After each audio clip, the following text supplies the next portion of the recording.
Good morning, everyone. Oh, my throat's a bit wobbly already. It is time for another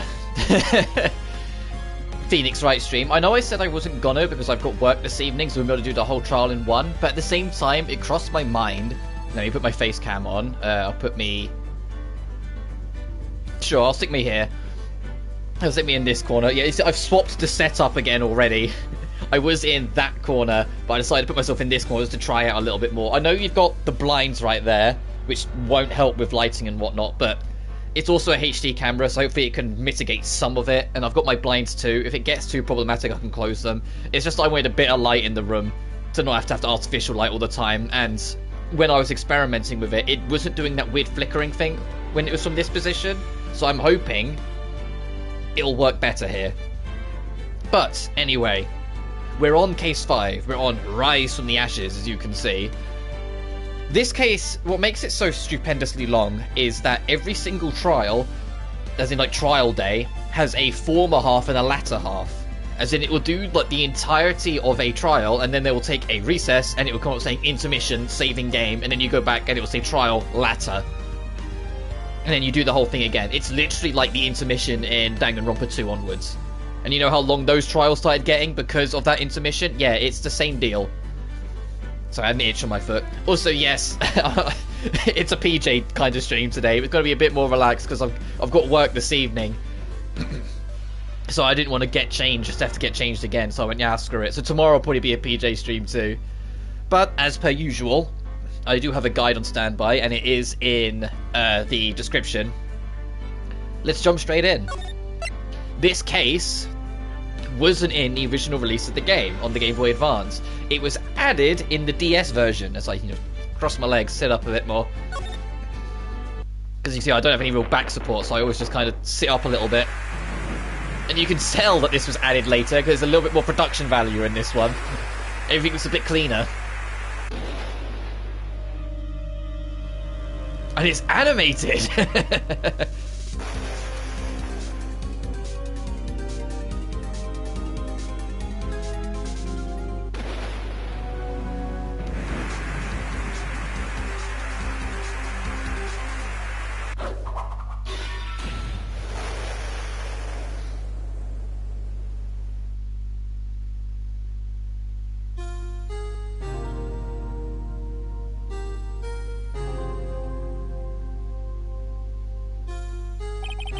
It's been 2 months since Maya left the office. 2 months without a single trial. I've had offers, but none I took. That is, until the day that girl showed up. February the 22nd, 10:02 AM, Wright & Co. Law Offices. Why do I come to this office every day? It's not like I want to work. Yeah, after Maya left, Phoenix lost his mojo a little bit. After everything that had happened, everything he had learned, he didn't really have the spirit anymore, so this was about kicking his ass into gear again. There you are, finally. Where have you been? If you've played the sequel trilogy, you already know who this person is. Like I said, this was all almost like a continuity thing. This extra trial here to link the later games to this one a bit more. My sister's trial's tomorrow. Who are you? Doesn't matter who I am. It only matters who you are. The famous defense attorney, Mia Fey. Oh, you're not Mia Fey, are you? I'm sorry, but Miss Mia Fey no longer works here. So you are the coffee boy? I'm Phoenix Wright, a defense attorney. Right. Wait! You're the Phoenix Wright? The Phoenix Wright from the Edgeworth murder case? Yeah, that's correct. It wasn't Edgeworth who was murdered, though. That's a relief, then. You're better than nobody. I'm sorry, I'm afraid I'm not taking cases right now. But you are Phoenix Wright, right? The undefeated defense attorney? Look, I'm not accepting any new cases. I'm sorry, but you have to try somewhere else. Please! I'm out of time. But, please, you have to help. It's my sister.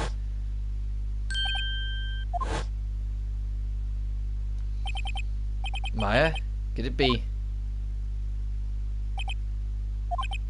Okay, I'll hear you out. Really? Thank you so much. My name's Emma Sky. I'm a scientific investigator. Scientific investigator? Hang on, is it just as simple as talk to her? Yes. Emma, was it? So you're a scientific investigator? Yes, that's right. It's something wrong? No, it's just you seem kind of jumpy. Or maybe just young. Young? I'll be 16 years old this year. You're 15? And you came out with... Oh, gee. Oh, I see. Wait, only 16? I'm set to be formally assigned to forensics in 3 more years. My work is becoming quite well known at my age, no less. So... What exactly is your current position, then? Well, legally speaking... I guess you'd call me an 11th grader. But I'm ready to do my job, at my age no less. Great, another future professional in training. So what's this about a case? You said the trial's tomorrow? My sister didn't do it. She wouldn't stab someone with a knife. She wouldn't. So, it's a murder case. I don't care if there's a witness who saw her do it. She didn't do it.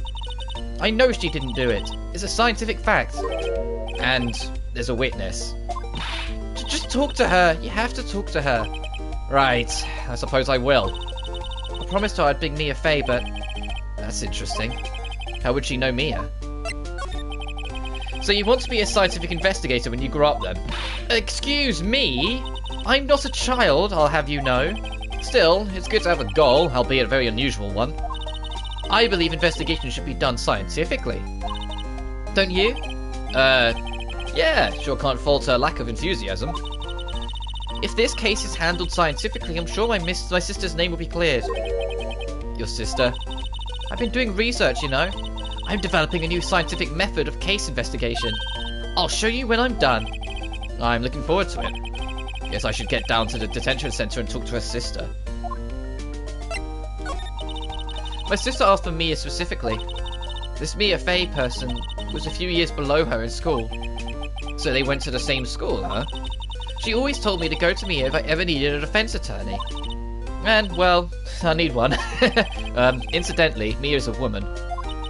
Now that you mention it, I guess it is more of a woman's name than a man's. Well, it's nice of you to help your sister out like this. You must be close. Well, actually, when she gets like she is now, I kind of hate her. Huh? But she's my only family. Your only family? What about your parents? They died in a car accident when I was little. Oh, I'm sorry. And the conversation just ends there. Go to the detention center. Oh, the only place we can go to. February the 22nd, detention center, visitors room. I wonder what's wrong with Emma. She's got quiet all of a sudden as soon as we arrived. Guard, I thought I told you I didn't want any visitors. Sorry, ma'am, it's just your sister. No excuses. Or did you not want to erase this year? Understood, ma'am. What was that all about? Hi, Lana. Funny. I seem to remember specifically telling you not to come here. Perhaps my memory is failing. Look, I didn't want to come here either, okay? But your trial's tomorrow and you still don't have a defense attorney. I'll be the one in court tomorrow. This has nothing to do with you, Emma. Isn't that right, Mr. Wright? Hey, how do you know me? Mia mentioned you. I've heard quite a bit. I'm sorry. What exactly is it that you do? My name is Lana Sky. I'm chief prosecutor for this district. You're a prosecutor? Two sisters, one a lawyer. Could this be a coincidence? Emma, Lana. I mean, they're just like Maya and Mia. Is something wrong, Mr. Wright? There's something you should know from the start, which is The suspect in this case has confessed to the crime. Huh? Wait, but the suspect... Me. I did it. Well, Mr. Wright? Well, why don't you begin by telling me exactly what happened? The crime took place yesterday, February 21st at 5:15 p.m. That's quite specific. It was in the witness's disposition. A witness clearly saw me committing the crime. Right, that was a bit of bad luck, wasn't it? The crime took place in the underground parking lot at the prosecutor's office. The body was found in the trunk of my subordinate's car. The prosecutor's office, huh? In your subordinate's car trunk? Classy. I was arrested on the spot, caught red-handed, as it were. Well, that's just great. So who was the victim? An investigator with the police department. I suppose the correct term is detective. A detective? Death was due to a loss of blood. He was stabbed once in the stomach. By you? Death wasn't immediate, but the wound was fatal. I see. Allow me to repeat myself, Mr. Wright. The victim was a detective. You know what that means, don't you? Uh-oh. What, Mr. Wright? What does it mean? Well, it means the police department will consider it a matter of pride to have me found guilty. They will use any means at their disposal to do so. This case gets worse and worse with everything I learned. So you're the chief prosecutor? That is correct. I am responsible for overseeing every trial handled by prosecutors in this district. I make sure the prosecutors have what they need to do their job and manage every aspect. Those are my responsibilities in a nutshell. That's an awfully large nutshell. Still, I'm a little surprised. I would think you'd recognize the district's chief prosecutor, Mr. Wright. Huh? In fact, it seems impossible you wouldn't. Lana? What happened to your hand? Oh, this? I cut myself by accident. When I stabbed him, that is. Huh. I'm not very good at being a criminal, I suppose. How am I supposed to defend this? Time to change the subject. Wait, she was in the class ahead of Mia, wasn't she? You were in school with Mia, correct? A few years above her? Emma told you that too, did she?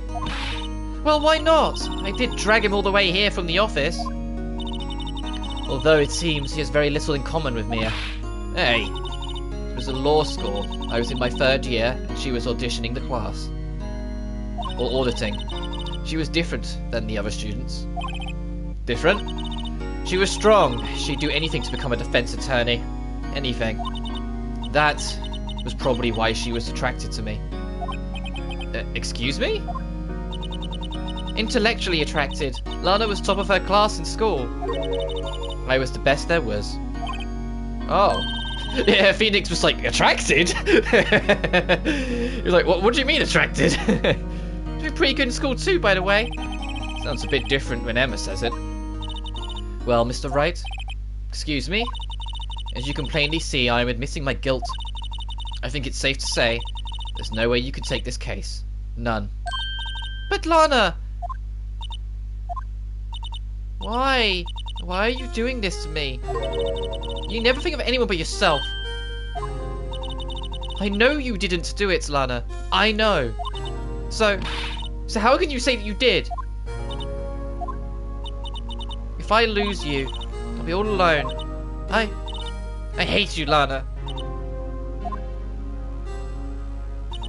Mr. Wright? Yes?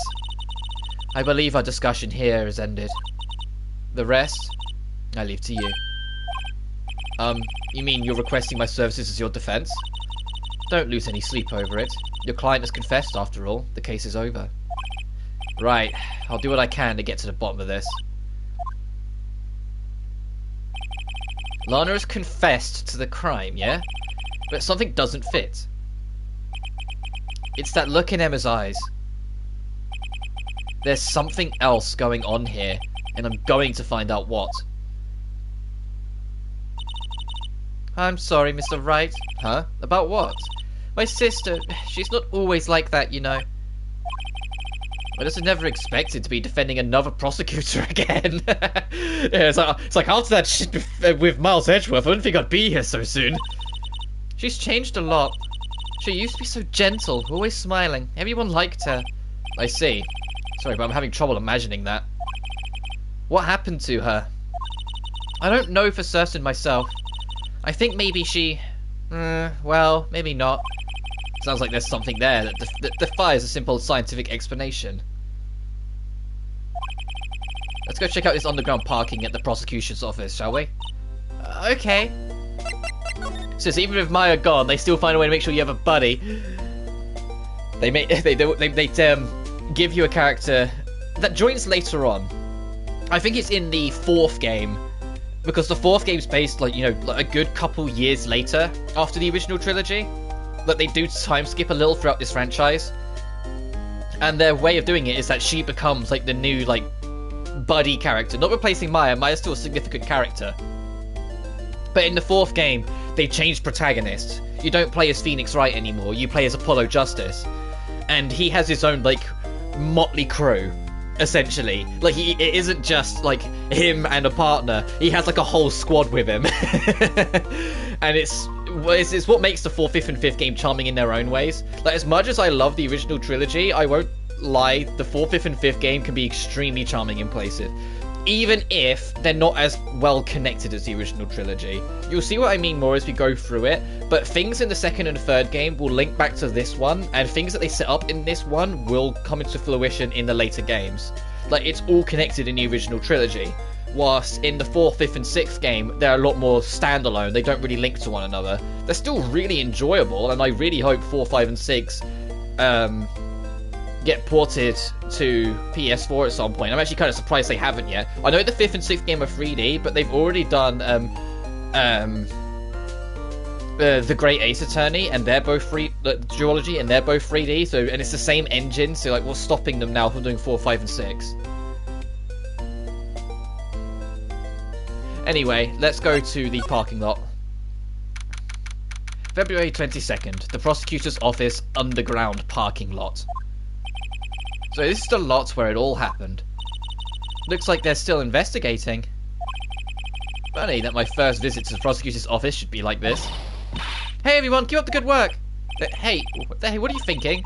Well, they're going to be my co-workers 3 years from now after all. No harm in saying hello. Actually, there is. You know attorneys aren't supposed to examine crime scenes. I'm trying to not stand out too much here, see? Hey there. Expecting to go notice here, pal? Partner? But partner?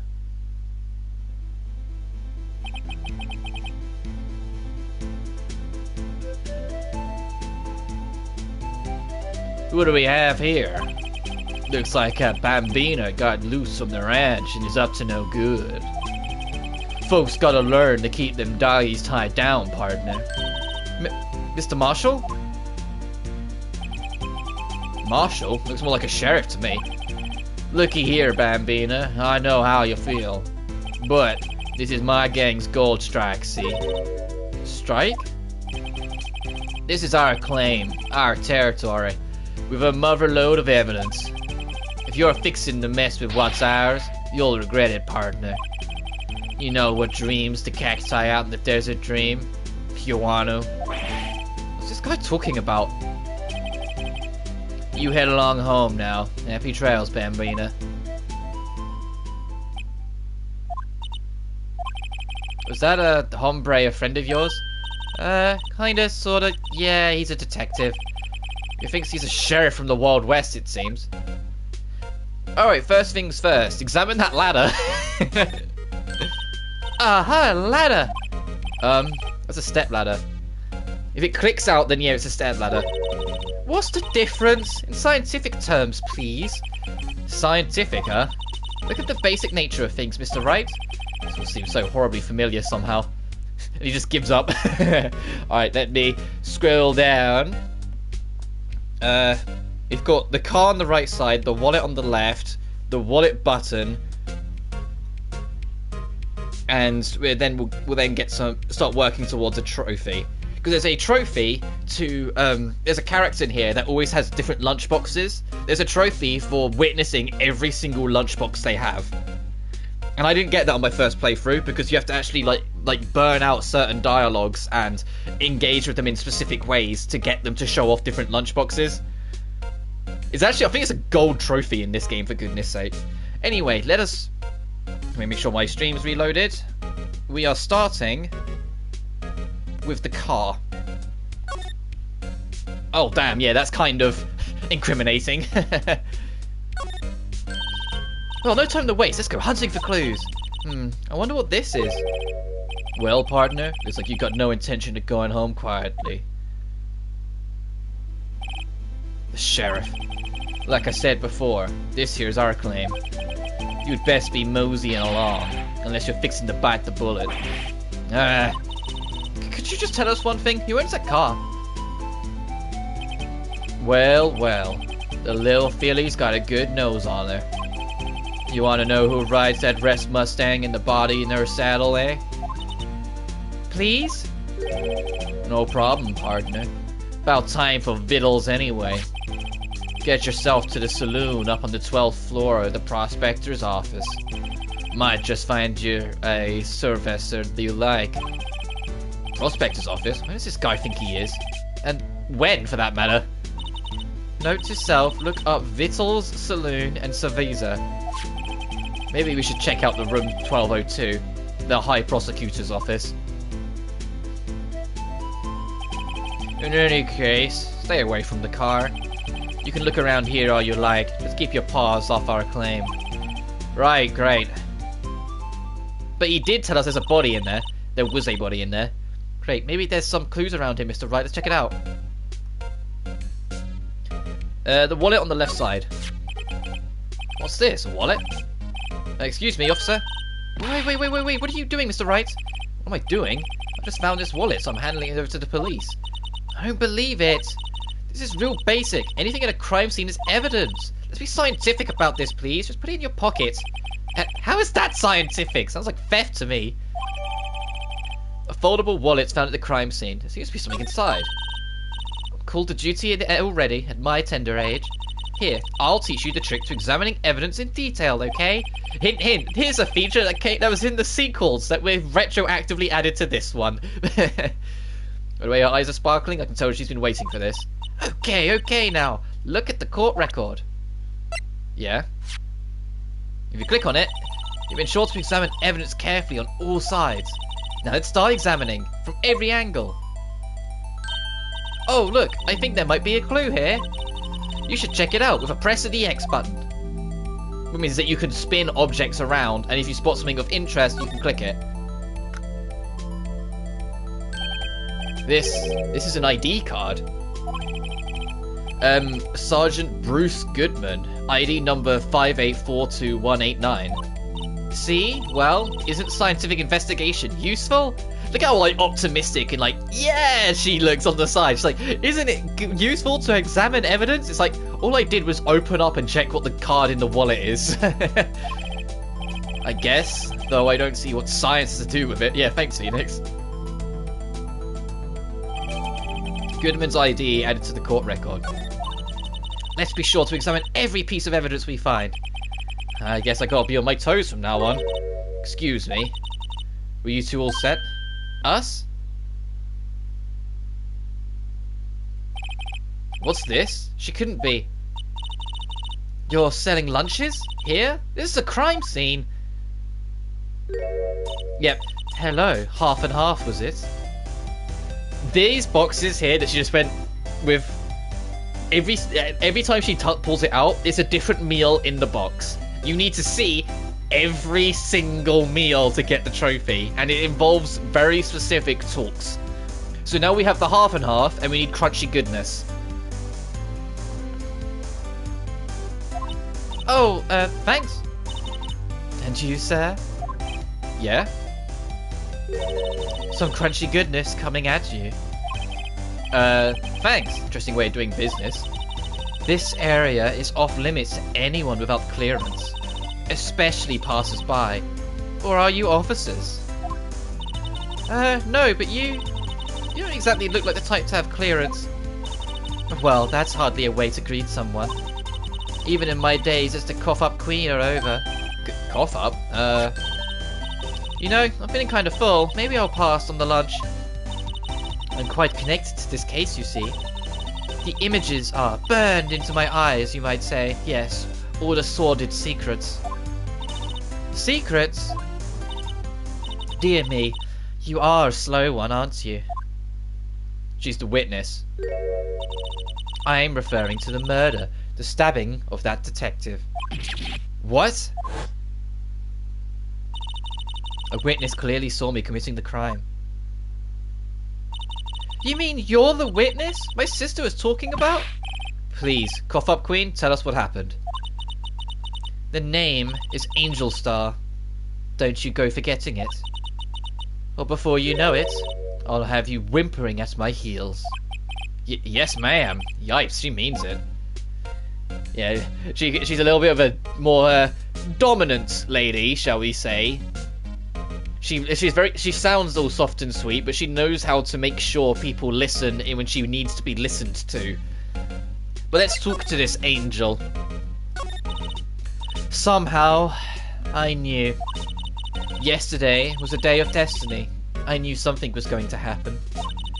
Just like I know what the daily special on Friday every week is salmon. Destiny? Was yesterday special for some reason? You're a defense attorney, right? You should know then. You should know the foul misdeeds of the evil one who haunts this den of inequity.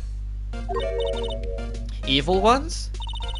Prosecutors. They have no qualms at all about blackening the names of innocents. And yesterday, they paid homage to the most evil one of all. They gave an award for King of Prosecutors. What a farce. So she's saying there was some sort of prosecutors' convention yesterday? It was almost compelled to lace their lunches with something foul. Do you have a personal grievance against prosecutors or something? Or is there some kind of scientific evidence on this, evil?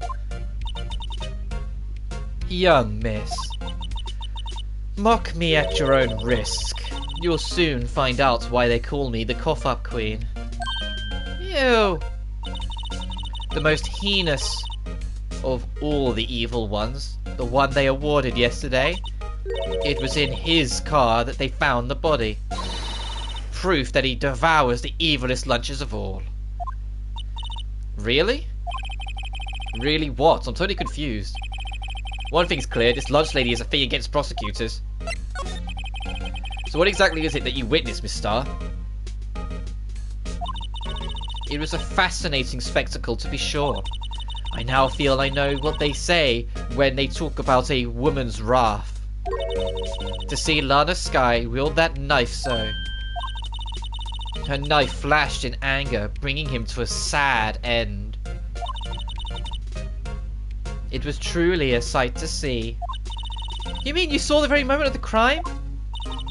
The sound of his silvery ties to the world being cruelly cut still rings in my ears. And the rhythmic beat of Lana Skye's knife. Wait a second, you know Lana Skye? Of course. It's quite a feat becoming a chief prosecutor. How many lunchboxes of sin did she pack to make that journey, I wonder? She always travels light. Now why would this pretty lunch lady know the chief prosecutor's name? Can we ask you a bit about yourself, Miss Starr? I come here every day to sell lunches. I import only the freshest and best from the Far East. For some reason, the box lunches are a hit here. Why not make the lunches here rather than import them? Did you say something? No. Only true connoisseurs can understand. There's another one. The kind you can only tell someone who has tried General Tso's Trilobites lunch set. And never mind, you win. I don't even want to appreciate part of the Trilobites flavour. Anyway, I come here every day to sell lunches. My boyfriend works in the security room here at the prosecutor's office. Your boyfriend? See the security room over there? The glass-walled booth? I sell my lunches, and since I'm here anyway, I drop in to see him. Since you're here anyway, I guess selling lunches is more important than romance? So to scientifically analyze the data available so far, you, Miss Star, are a lunch vendor with an ulterior motive for coming here. Useful analysis, not? Do you have a bad experience with a prosecutor, Miss Star? I sense some hostility. Hostility? Ha, perhaps. Prosecutors are all alike, and the bigger they get, the worse they smell. Kind of like 10-day-old clams in the chowder. I wonder if Miss Star was involved in some sort of legal trouble in the past. It'd be a sure cause of food poisoning, scientifically speaking, of course. I mean, now you're talking, cough up, Queen. I thought she was just a lunch vendor, but now I'm not so sure. Present our badge to her.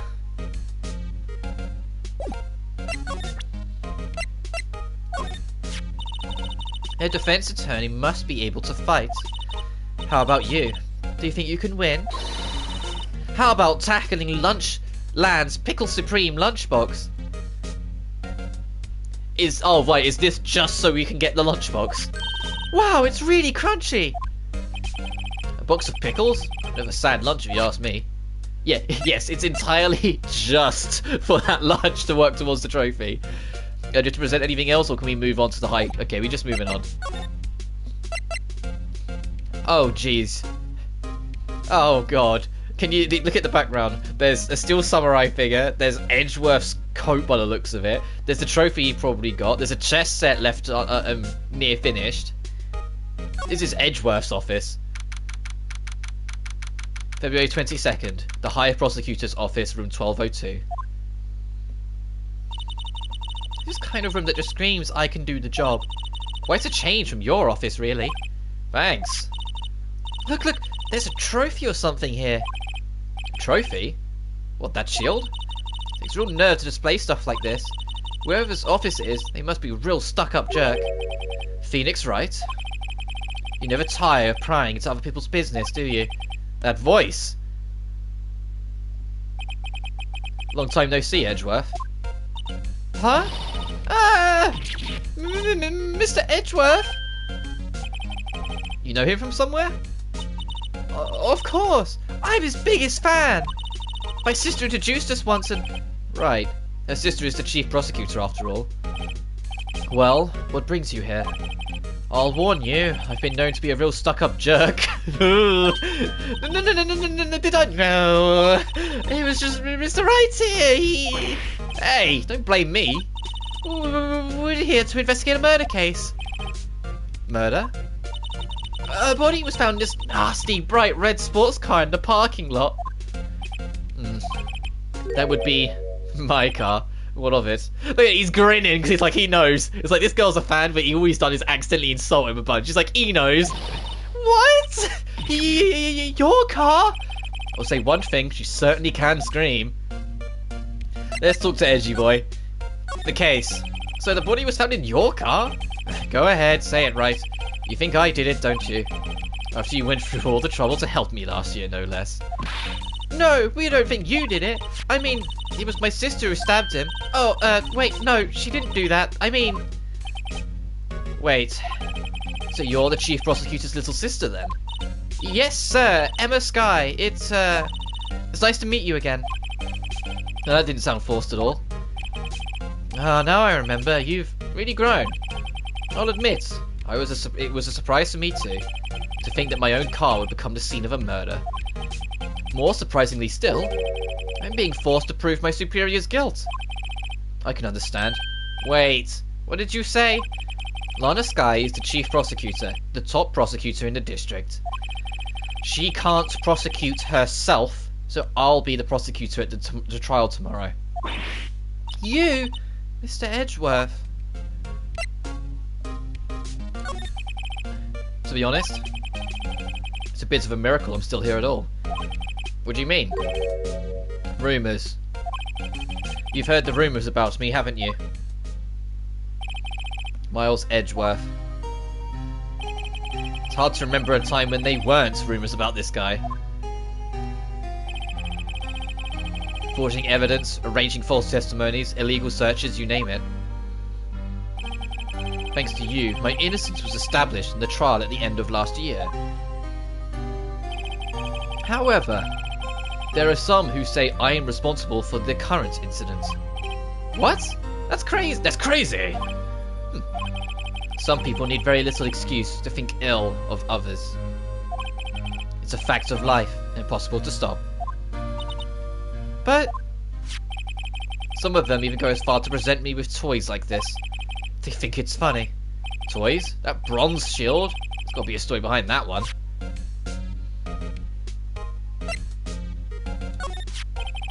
Chief Prosecutor Sky. Yes, we first worked together on a case 2 years ago.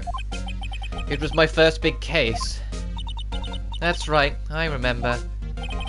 2 years ago? I wasn't even a lawyer yet. Since then, I always felt that she was looking out for me. It appears I was mistaken. Mistaken? Why? I mean, I know she's not the warmest person, but I'm sure she felt some responsibility for you. Then, why? Why did she stab someone in the trunk of my car? Not only that, she stabbed him with my knife. What? What? Mr. Edgeworth, your knife was the murder weapon? To be specific, it was a knife I keep in the toolbox in the trunk of my car. Usually in Edgeworth's toolbox, traces of victim's blood, no prints. Edgeworth? What? Are you sure you didn't do it? Come on, can't you take a joke? You have a strange sense of humour, Mr. Wright. Examine the trophy on the sofa, and then present that the trophy to him. No, I've been wondering, what the heck is this? It's a big K on it. Prosecutors. Huh? What's that? It's the King of Prosecutors trophy. King of Prosecutors? It's a great honor. They send that shield to the best prosecutor each year. What? So that K, that's... K stands for King. Yeah, you got a problem with that? I didn't design the thing. King of Prosecutors? Kind of like Employee of the Month, only better. And then we present it to him. So basically, this says you were the best of the best last year, huh? You can take that foolish grin elsewhere, right?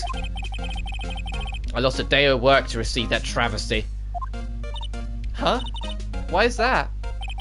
I had to go to the police department to receive that broken shield. The police department? Yes, right next to the police station downtown. You've been there, haven't you? Where Detective Gumshoe works? Yeah.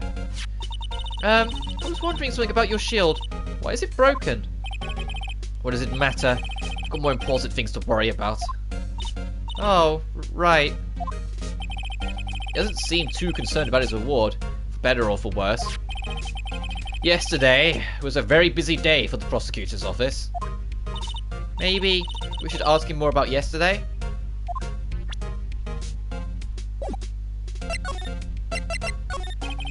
Could you tell me more about yesterday, the day of the murder? And I'll scroll down. Yesterday was the annual cleaning day at the prosecutor's office. Cleaning day? Working with the police department, we sort and file all evidence for solved cases. We call it evidence transferal. Wiping your hands of old cases. In other words, I always feel like I'm going... The way she does it. Oh, and another thing. A ceremony was held at the police department. There's an annual review and awards for outstanding police officers and prosecutors. And that's when you got the shield?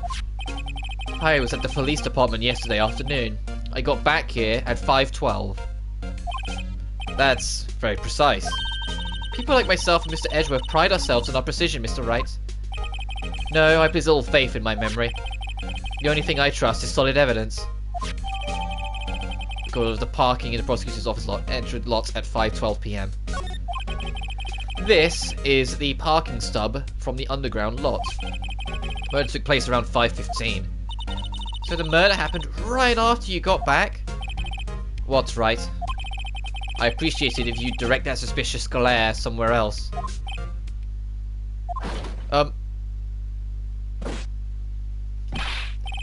Excuse me, but is Mr. Edgeworth anywhere at the premises? I'm Edgeworth. What is it? I'm here, sir, at the request of the chief, sir. I've got your report, sir. Report? What? Did you find new evidence in the case against Chief Prosecutor Skye? I don't like the way this conversation is going at all. Skye, sir? No, sir. The name of not that kind, sir. Not in this report, sir. I think I just heard Edgeworth's lid blow. Mr. Edgeworth's lid isn't on very tight, is it? I made a clear request to the police department, did I not?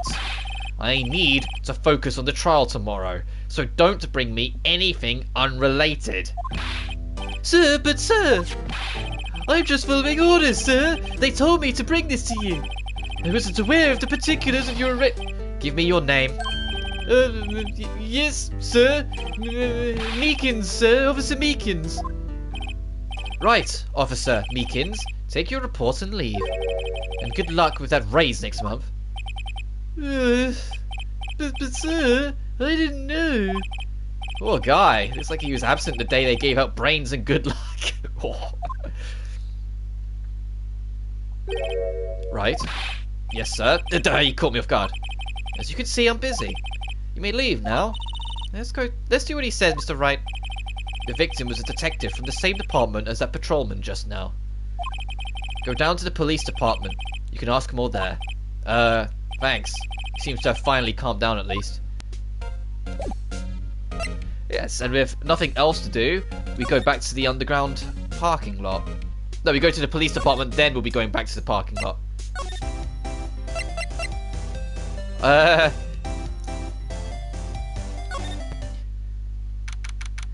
February 22nd, police department, entrance. We're finally here. Oh yeah, you're not used to marching around, are you? Why did they put police department so far away from the prosecutor's office? Beats me. That took almost 30 minutes by taxi? So every time we've gone to the police department, Phoenix has had to like get in a cab and go 30 minutes to get over there. So, you know, in the last trial, where we kept on going, like, there, to the park, to there, to the park, to there, to the park, to the Wright's office, to the park, to there, to the... Oh, my God, Phoenix. Phoenix, I can see why you wasn't up for taking another trial so quickly afterwards. You probably burnt a hole in your wallet. The police department, huh? Only ever been to criminal affairs next door. Hold on, what's that?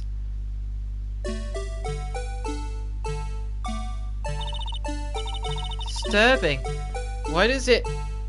underlight like that? Oh wait, I know. This is the Blue Badger. They're trying to make him the police mascot. Wow, Mr. Wright, you sure know a lot about the police. Still, he does seem familiar somehow. Forget the Blue Badger. What's that next to him? Someone appears to be dancing with the Blue Badger. Uh-oh, he noticed me. Sure is running over here fast. Hey, pal, what are you doing here? That's my line, Detective Gumshoe. Specifically, why are you dancing over there? What? Well, at least he doesn't seem to be busy. This is our chance to get information. Hey, I'll have you know I'm a very busy man, pal.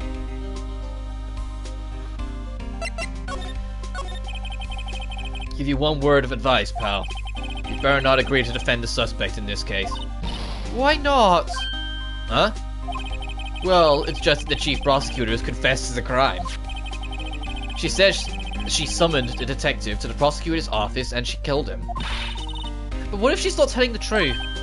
Yeah, well, no, come on, pal. There's plenty of evidence against her. But what if the evidence was faked? Hey, pal, can I speak to you for a second? Huh? Me? Why is this little girl so peeved at me? She's a relative of the suspect. She's Lana Skye's sister. Whoa, the chief prosecutor's little sister? Just please investigate this case carefully, okay? Scientifically. Yes, sir. Oh, by the way, you might want to keep your voices down. You don't want to be overheard using words like faked. Huh? It's a sensitive issue with us these days. So, what are you doing here, Detective Gumshoe? Me? Oh, well, nothing really. They kicked me out of criminal affairs. Detective Gumshoe, what do you do this time? What do you mean, this time? Then what happened? I know things are busy right now. I mean, with my sister's case and all. It's true. We've never had a chief prosecutor murder anyone before. Only the highest ranked people are being let into criminal affairs right now. The lowest ranking guys in there is our chief of detectives. They're not letting any of us rank and file detectives in at all. None of you? I know this is an important trial, but isn't that a little odd? So anyway, I thought I'd spend a day getting a badger dance down pat. Isn't there anything else you could be doing? The chief of police himself is directing this investigation, pal. An Officer Marshall was assigned to the underground parking lot. Officer Marshall? Now that I think about it, Emma did seem to know that Marshall guy. A patrolman in charge of a crime scene. It's unheard of, pal. Examine the mascot and then present Goodman's ID. I was wondering about that. What? The dancing blue badger? It's my masterpiece! You made this, Detective Gumshoe? The chief threw together some designs, and I did my thing, pal. Nice work! Looks like it's breaking at the seams. It's battery powered, so it can go anywhere. There's no switch, so it just dances until the batteries die. Poor blue badger, fated to dance until he drops. A work of art designed by the chief of detectives and created by Detective Gumshoe. Then present Goodman's ID to him. Detective Gumshoe, can you tell me about this? Huh? Hey pal, this is a detective's ID card. You can't just keep that, you have to turn it into the police. People like you that get me in so much trouble all the time. I mean, Detective Gumshoe must drop his card a lot. Let's see. Bruce Goodman. Goodman? Sounds familiar. Nah, my mistake. But didn't you work together with him in criminal affairs?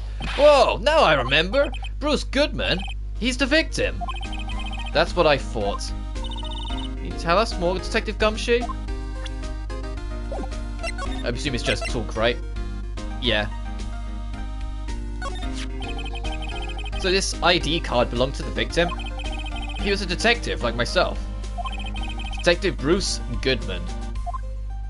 Don't you think it's strange? I mean, why would the victim's ID card be lying on the ground where we found it? Well, Detective Goodman should have been at the police department yesterday. There was evidence transferal for the case he handled 2 years ago.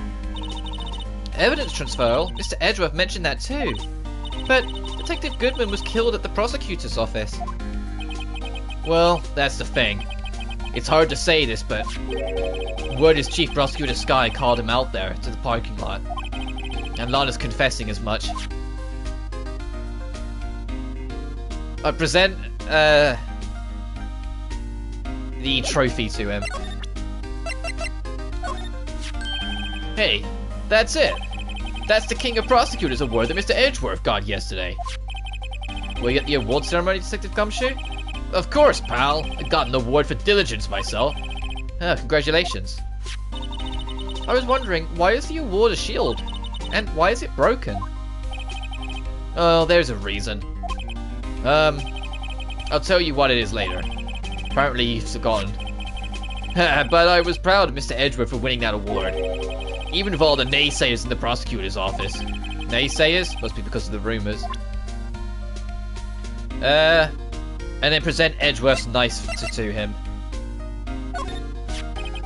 Found this in Mr. Edgeworth's car, stabbed with Mr. Edgeworth's knife, huh? What would drive Chief Prosecutor Sky to do such a thing? Wait, I didn't mean... I mean, sure, of course, someone else really did it. Someone who must have a grudge against Mr. Edgeworth. The car and the knife do seem a little too well organized to be a coincidence. Poor Mr. Edgeworth. What could have happened? We have to find out a little more about what's going on with Edgeworth. He's in a tough spot. Again. Again?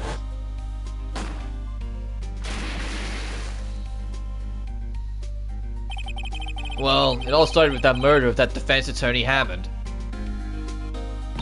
But Mr. Edgeworth was found innocent. Listen, pal, there have always been rumors about Mr. Edgeworth. Forging evidence, making deals with witnesses. Nothing outright, but they were always whispered rumors. Ever since he was accused of murder, no one's whispering. They're practically shouting. But there's no evidence against him. Well, Mr. Edgeworth has always had an unusually strong tie to the department's higher-up. It's only natural that people would be suspicious. I had no idea he was under the gun. Anyway, this latest case has started a new rumor. People say the only reason he took this case is because he's aiming for the chief prosecutor's position himself. What? But I know the truth, pal. Nobody wants to be the one who has to prosecute the chief prosecutor. Mr. Edgeworth is biting the bullet on this one. He's doing this for all of us. And that's all I know about that. I'm not officially on the case, you know. Thank you. Why aren't you handling the case, Detective Gumshoe? We met the guy who is... what was his name? The guy in the parking lot. That'd be Officer Marshall. He was appointed directly by the Chief of Police. Officer Marshall? Is he some kind of Wild West sheriff or something? No, Jake Marshall's just a regular officer. From West LA. For a moment there, I wasn't sure. Look, pal, let me try to make things a little easier for you. Show them this, and they'll let you examine the crime scene, maybe. See from Detective Gumshoe allows bearers to investigate the crime scene. I'll be surprised if they gets us anywhere. Just act like you're supposed to be there, and nobody will look at you twice, pal. Now that said, we can return to the underground parking lot, and let me scroll down the guide. Make sure the stream's still going.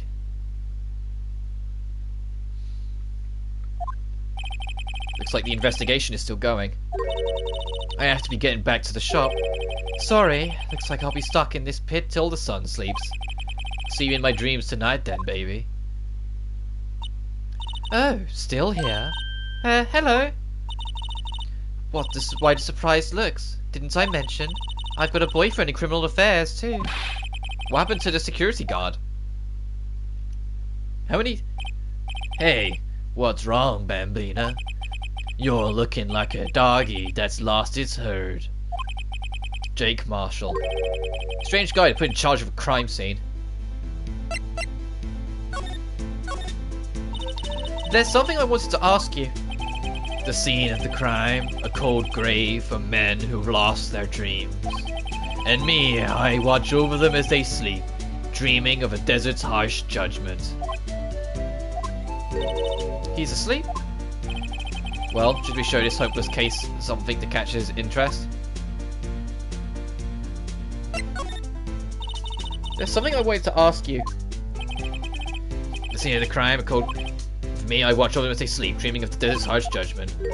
He's asleep. He won't talk to us about anything yet. What do we have to do? We can't actually get anything out of him yet. Whoops, we have to actually go examine stuff.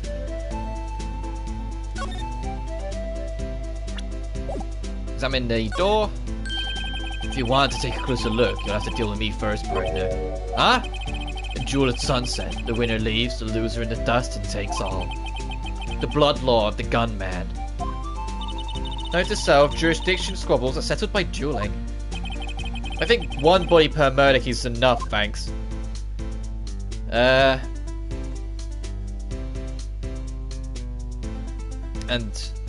examine the door, the phone on the wall, and the black and yellow wall. Oh, I need to give my letter of introduction first. That was the bit I've missed. Would you mind reading this for me? What's this? I warn you, fan letters to me go right in a spittoon. It's a letter of introduction from Detective Gumshoe. May we investigate? Gumshoe? Oh, that old cowdog. He's holding a birthday party or something. Huh? Look, where it should say letter of introduction, it says invitation. Ah, I think he just miswrote it. Wait, why am I getting all defensive here? No worries, this proves it's from Detective Gumshoe. Better than a blood test. Guess I better let you in then. Thank you, Officer Marshall.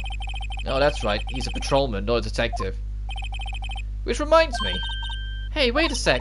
Isn't a crime scene supposed to be handled by a detective or higher? Well, folks, the clues are calling. Welcome to our gold strike. Be like the settler, strike out the lands unknown. Manifest destiny, let's have a hooteny. Note to self, police investigations are like settling land. Well, Mr. Wright, what do you say? I say I won't be needing this anymore. Detective Gumshoe's letter of introduction crumpled and discarded. So now he'll talk to us about, now we gotta talk about victim and Marshall. Officer Marshall, could you tell us more about the victim? Good men always die young. Remember that, partner. Could you be a little more specific? Bruce Goodman. He was the detective, right? Well, well, aren't you a feisty doggy there now? Detective Goodman was stabbed here at 5:15. The smiling Madonna told me the tale. I think he means to witness Miss Angel Star. One stab to the chest, a fine piece of work. This here's the autopsy report. Death due to loss of blood, one knife wound, died within an hour and a half of 4 p.m. Was my sister involved the victim in any way? Funny you should mention that, Bambina. Chief Prosecutor Sky and Detective Goodman had nothing in common at all. Nothing in common? They apparently worked together on a case a few years back, so there's no motive. Goodman wasn't a particularly gifted detective. That's one reason he didn't do much work with the chief prosecutor. But my sister called the victim here on the day of the murder, right? Here to this parking lot. So it seems, like calling an unarmed man to a shooting at high noon. I don't mean any offense, but Officer Marshall, you're a patrolman, right? Also a detective? You calling me out? They shoot you for that in Texas. Huh? I was one of them fancy shoot detectives till 2 years ago, to tell you the truth. Oh really? Now he tells me. But you're a patrolman now, so how can you be in charge of a crime scene? Nothing gets by you, does it, Bambina? So why are you in charge? No reason. We just shorten hands right now, and keeping an eye on out in the meantime. That's odd, though. Detective Gumshoe was saying he had nothing to do. Nothing important, at least. He's nothing but a sad old cow dog that can't find his tail. Maybe it's because he runs with that Edgeworth, eh? Edgeworth? That cow dog's been kicked out of his cattle run by order of the chief of police. Just, he don't realize it yet. Detective Gumshoe kicked out of the investigation. Now we can check out the door, the phone, the wall, and the wall. No. Look, a door! This must mean something. Not sure that doors mean anything. No, it won't open. A mysterious lock. I fail to see what's mysterious about it. Mr. Wright, we need to learn to enjoy life more. Let's finish our investigation first, shall we? Here, a phone! Let's see if it works. Hey, don't touch stuff you don't need to be touching.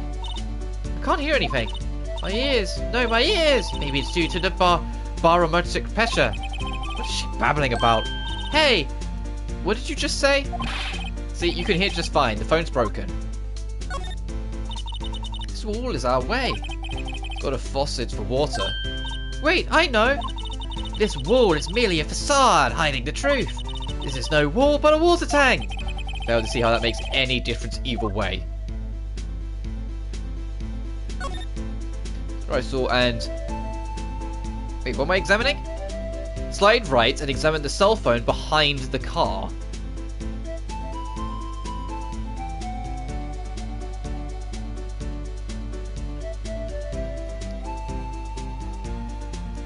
I'm just going to examine the car, because, like, what cell phone behind the car? I'm not seeing one, are you? Am I insane? Unless they count this.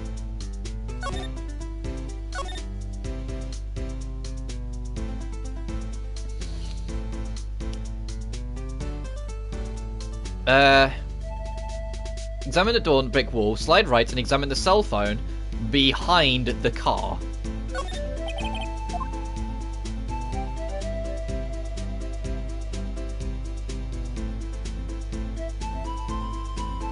Let's examine the car. This appears to be the car where the body was found. Looks like the lock in the trunk is busted. The crime took place in the underground parking lot at the prosecutor's office. The body was found in the trunk of my subordinate's car.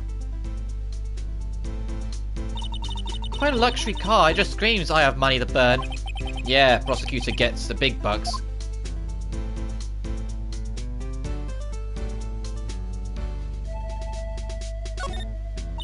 This rope, is it? Yup, they laid it in the outline of the victim's body. So wait, the victim must have died when the killer closed the trunk on him. You've got to be the only person I know that would come to that conclusion.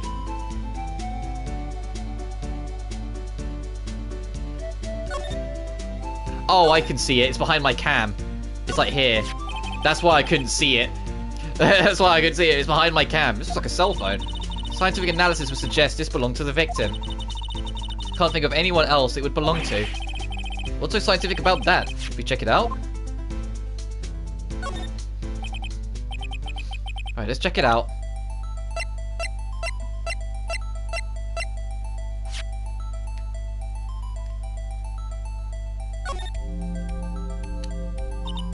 The phone's still on the redial screen. Redial? Mr. Wright, most phones keep a record of all the calls you've made and received. You just press the blue button to display the last number you called. Convenient, isn't it? I'm surprised you didn't know about that. Sorry to disappoint you, but even I know things. I know about things like redial. Huh? Oh, I'm sorry. It's just, you never know with people from your generation. Whatever, let's check this phone out. Okay, so examine the button, examine the blue button inside the phone call.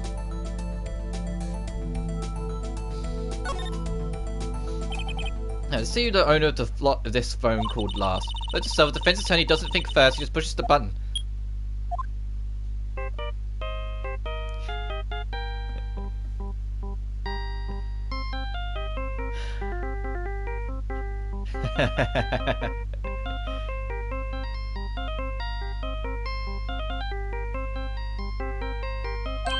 Hey, that song, I know that! I do too, it's still Samurai. Hey, what's going on over there? Sorry. I see you, partner. You pressed the redial on that there phone, didn't you? Well, yeah. Whose phone is it, anyway? It was on the ground over there. Whose is it? That belongs to Chief Prosecutor Sky. She was a Steel Samurai fan? What? It's my sister's? She apparently dropped it when she was taken into custody right after the crime. Look, the last call she made was right when the murder occurred. Looks like she was fixing to call someone. Except she only spoke for a few seconds according to this.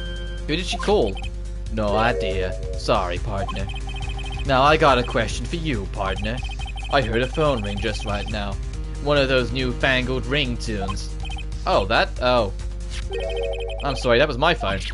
What? Your phone? Yeah, right, it's kind of strange, but someone called me right as we picked up the other phone. Wrong number. I hope you're not lying. They'd shoot you for that in Texas, partner. Uh-oh, I've incited the wrath of the Lone Star Patrolman. Well, he would have taken it away from us probably if he had announced it was that. Call made at 5:18 on the day of the murder. Okay.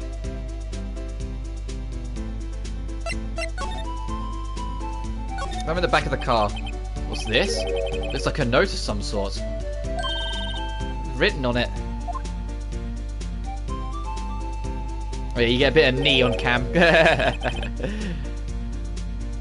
I need to get like a proper setup at some point. It's a bit awkward though. You can probably tell from the face cam. This isn't the biggest room in the world, but I'll sort it out. It's all one thing at a time.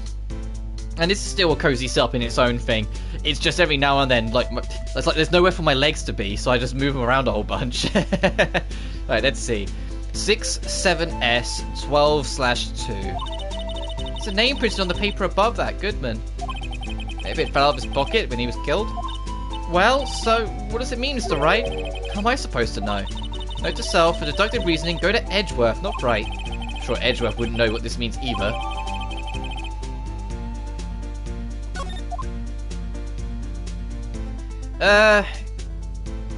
Talk to the marshal about Lana Sky and the office atmosphere.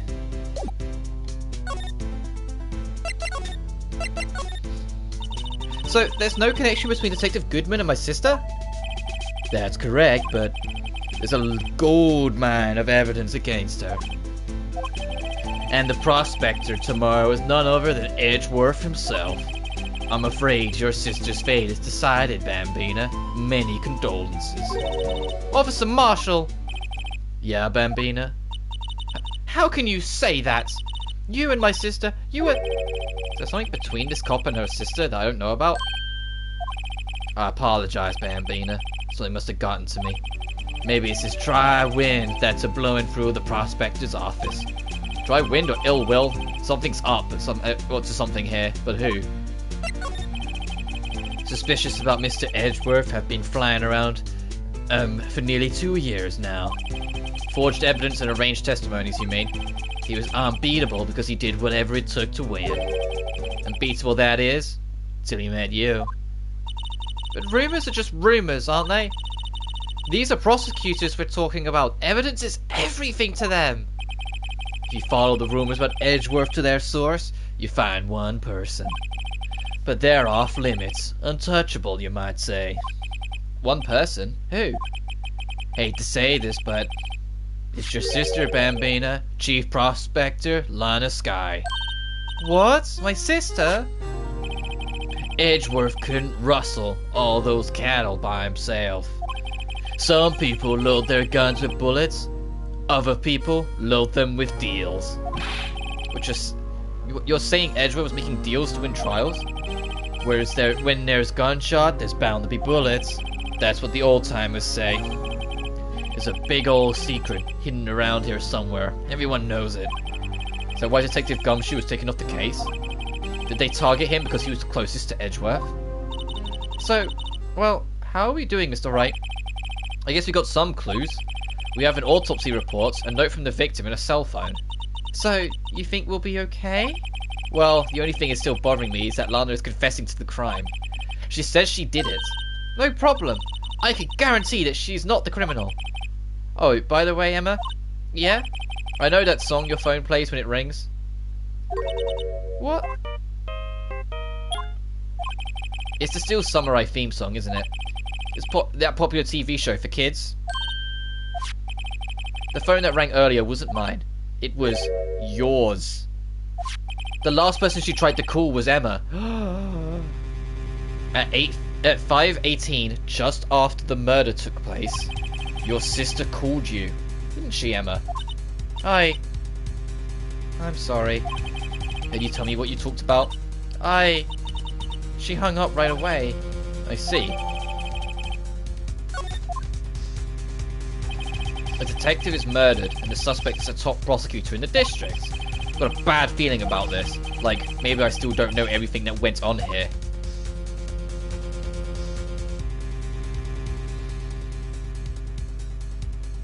Alright, time for the first trial. And as I said before, they break them up real mean. They break them up real mean. Because, it's former, then latter, making it far longer. Which is why I doubt I'm going to do the whole of this trial in one stream. As much as I'd like to, I just don't have the time. The latest I'll go is like 2 PM, and that's like the latest. I plan to wrap up at like 1-ish and then do the rest tomorrow. Because it's just an extremely long case. Then I'll take Sunday off, because I've been playing more Ultra Despair Girls now in my spare time, now that it's cleared that, you know, there isn't going to be a streaming license on this PlayStation Plus thing, or at least it doesn't seem like there's going to be.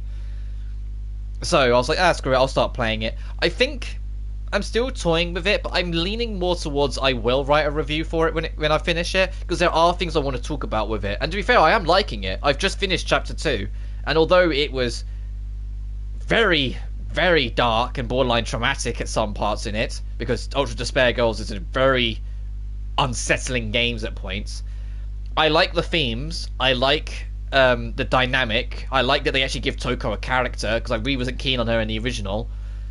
Kamara's really growing on me. I like how much she's changed between Chapter 1 and Chapter 2. Like, holy shit, she's changed a lot between Chapter 1 and 2. Like, in chapter 1, like, the Warrior of Hope dies, and she's like, no, it doesn't matter what happened. That's still a cruel way to go. No one deserves that kind of thing. It doesn't matter what they've done in the past. You get to the end of chapter 2, another Warrior of Hope dies, and she goes, he got what was coming to him. And it's like, oh, she's changed. Now she's learned more and like learned to stick up for herself a little bit more. She's getting colder. And it's like, she just goes, he got what was coming to him, and then marches away. And even Toko, the person who had been trying to nudge her on to say, like, this is just how it is, goes, huh? Like, even she's caught off guard by how much colder Kamaru's becoming. Anyway, how did the investigation go yesterday, Mr. Wright? Frankly, there's still a lot of grey areas. Or rather, the whole thing is one big grey area. Don't worry about me, no matter what the outcome. I'm ready to accept my fate. I believe in you, sis. Mr. Wright, let me offer you a word of advice. Yeah? A defense attorney should never believe their client. The defendant is called to trial because they are suspected of wrongdoing. Never forget that. Miss Sky, you remind me a lot of Mia. But there is one decisive difference between you and her, and that is, you're not a defense attorney. I believe it's almost time for the trial. Good luck, Mr. Wright.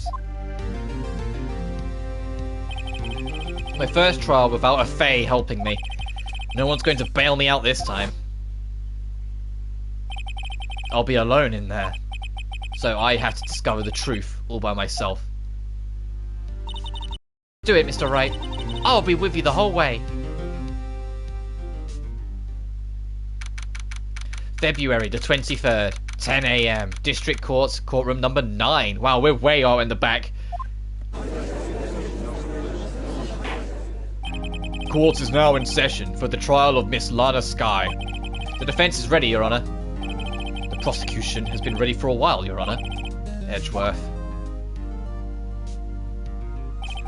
It's been 2 months, but I haven't been in a courtroom since his trial. Yeah, you're going to be a little rusty potentially then. I hope that personal feelings will not be a part of the proceedings today, Mr. Wright. I will choose the path I think is right, regardless of what those around me might say. The judgment to be made here is in our hands, not those of anyone else. Very well, Mr. Edgeworth. Your opening statement, please. Chief Prosecutor Lana Sky has committed an unpardonable crime. Not only this, but she was rash enough to commit it in the prosecutor's office lot. Wow, he's much more forceful in person.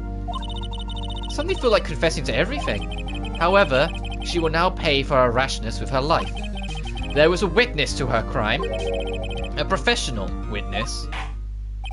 Well then, call your first witness, Mr. Edgeworth. The prosecution calls its first witness, Miss Angel Star, to the stand. The cough-up queen. Haven't I seen you somewhere?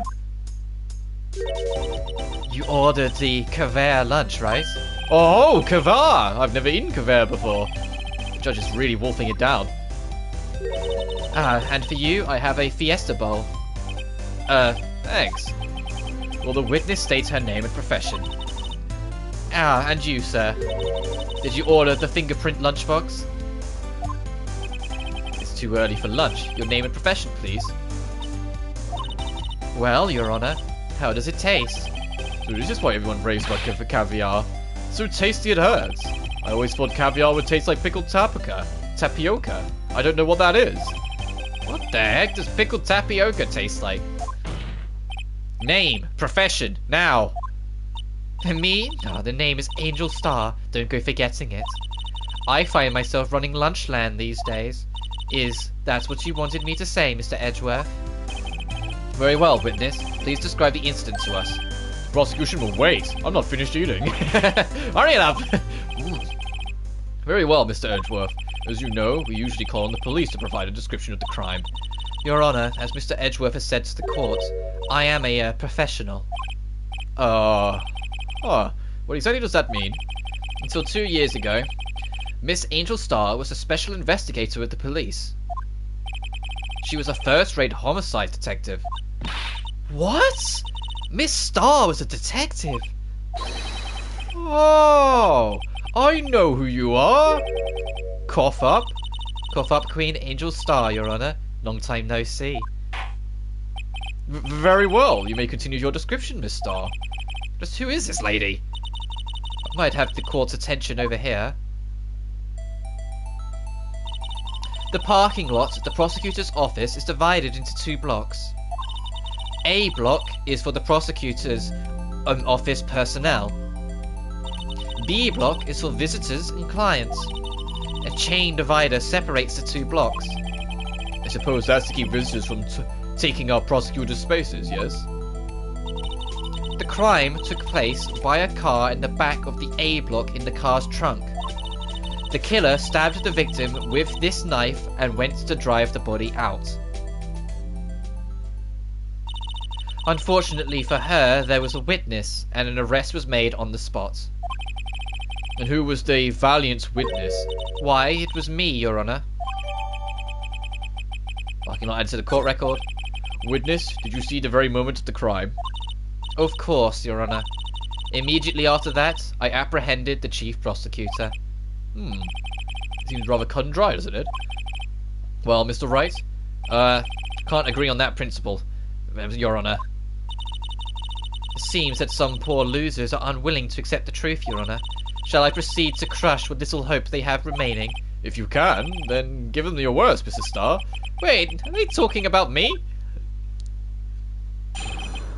The witness's account. Somehow, I always knew a day like this would come. I was on my way to deliver a lunchbox to my boyfriend. When I sensed something, perhaps it was my finely honed detective's intuition at work. Though, through the wire fence, I saw the chief prosecutor standing next to a garnished car. The chief prosecutor was holding a knife in her right hand. Then, she thrust the pointy tip of the knife into Detective Goodman's chest. Bringing a lunchbox to your boyfriend? How touching. As you can see, there's no room for doubt. The key point of your testimony seems to be nothing other than the point of the knife which you saw being stabbed into Detective Goodman. So, how does it feel to be so utterly crushed? I'm still thinking about that. It's merely a flesh wound, Mr. Wright. Very well, Mr. Wright. You may cross-examine the witness. Witness's account. Okay, press Angel on the statement, somehow I always knew a day like this would come. So, literally what she opens up with. Hold it! How did you know? I respect the prosecutor's basic abhorrence of crime. Yet their methods are ugly and twisted. Twisted methods will always lead to tragedy. The lunch lady's uninformed opinion is duly noted. And like Edgeworth is like, this person doesn't like prosecutors, so I'm gonna have fun with this one. Given that they are used to erasing inconvenient evidence at their whim, killing off a detective that knew too much is really an extension of that. Miss Starr, do you have something personal against prosecutors? I felt that I found my dream job when I became an investigator. And if I hadn't been laid off by those prosecutors over there, I'd still be one. Laid off? She was fired? To me, prosecutors are nothing more than worms. That said, I am a pro, as you know. My testimony is unbiased and flawless. Very well. You may continue, Miss Starr. Alright, next we press on. I was on my way to deliver a lunchbox to my boyfriend. Do we just go through almost every statement? This boyfriend. He's a detective? Not that boyfriend, the security guard. That boyfriend? You have several? Yes, this boyfriend, that boyfriend, and the other boyfriend. Care to join? The yet another boyfriend position is still open for applicants. I'll stick with the lunches, thanks. Note to self, the judge has to think before replying. The security guard room is in the lot, in A block. It's up on the second level, so you can see everything from there. It would be the room with the security sign. Incidentally, did you bring your lunchboxes by car? Since I'm a visitor now, I parked in B block. So, she was in B block when she witnessed the crime. Through the wire fence we press next. Through the wire fence, I saw the chief prosecutor standing next to the garnished car. By garnished car, you mean Mr. Edgeworth's car, yes. Mr. Edgeworth? Incidentally, the knife with which the victim was stabbed was also Mr. Edgeworth's. Wasn't it? Indeed. It was. What an odd case this is. And the person you saw, are you sure it was the defendant? I saw her from no further than 30 feet away. I am certain it was her. If she's telling the truth, we're doomed. Let's just do what we can. Even if we don't have any proof, we can always nitpick. Witness, in your testimony, you clearly stated the following. Prosecutors are nothing more than worms. Ergo, you are a biased witness. You might want to keep those silly opinions to yourself in the future, rookie. Huh? Rookie? Unless you're willing to risk the consequences of doubting me. I'll fry you like a fritter, crispy on the outside, chewy on the inside. That was inspiring. I believe I heard that tagline elsewhere. You could cry plagiarism. I may be relegated to the lowly post of lunch lady, but my instincts are honed. A photograph? You took this? The moment I witnessed the crime, my reflexes took over and snap, I took a picture. In fact, one of my lunchboxes is rigged with a camera. I suppose that's more exciting than just hanging around your neck. Witness, why am I only seeing this photograph just now? Because she doesn't like prosecutors, so she wouldn't give it to you. You think I'd show it to you, a prosecutor? Think again. My boyfriend works in the photography division of criminal affairs. Well, this is most certainly the defendant. Yeah, have you noticed, for someone who's supposed to have a cut on their hand, she doesn't have a cut on her hand in this photo. Uh-oh, it's unmistakably Lana Skye. So, what was the defendant doing at the time? Okay, next. We present the crime photo to the chief prosecutor who was holding a knife in her right hand.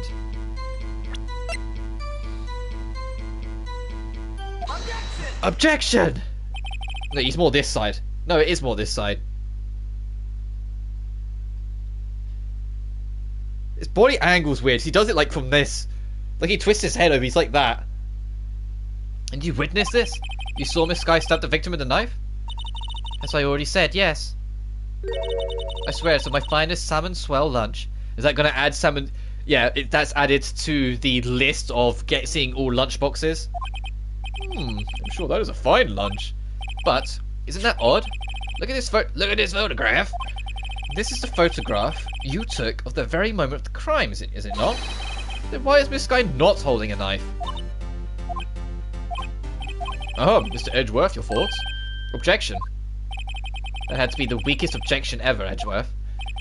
Yet it was still stronger than your ever feeble mind, Mr. Wright. Wow, this guy's in an arsey mood. What do you mean, Mr. Edgeworth?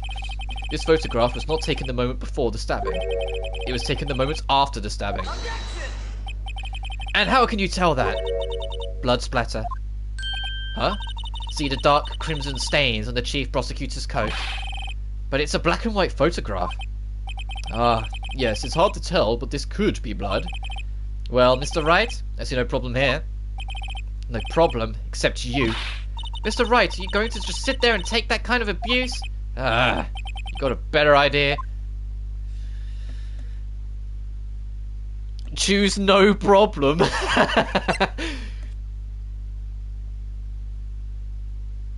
Oh, you have to. You have to because she shows another lunchbox. Oh. Now that you mention it, I see no problem here, other than myself. Mr. Wright, you can't just let him walk all over you. That's just sad. Feeling sad, Mr. Wright? Perhaps a bittersweet first love lunchbox is in order. Well, that was a waste of time. Let's continue with the testimony. Perhaps I should have dug a little deeper. So, yeah, we have to do that and then go back to present the crime photo to the chief prosecutor who's holding a knife in their right hand. And this time press it. We have to do that to get another lunchbox. Objection!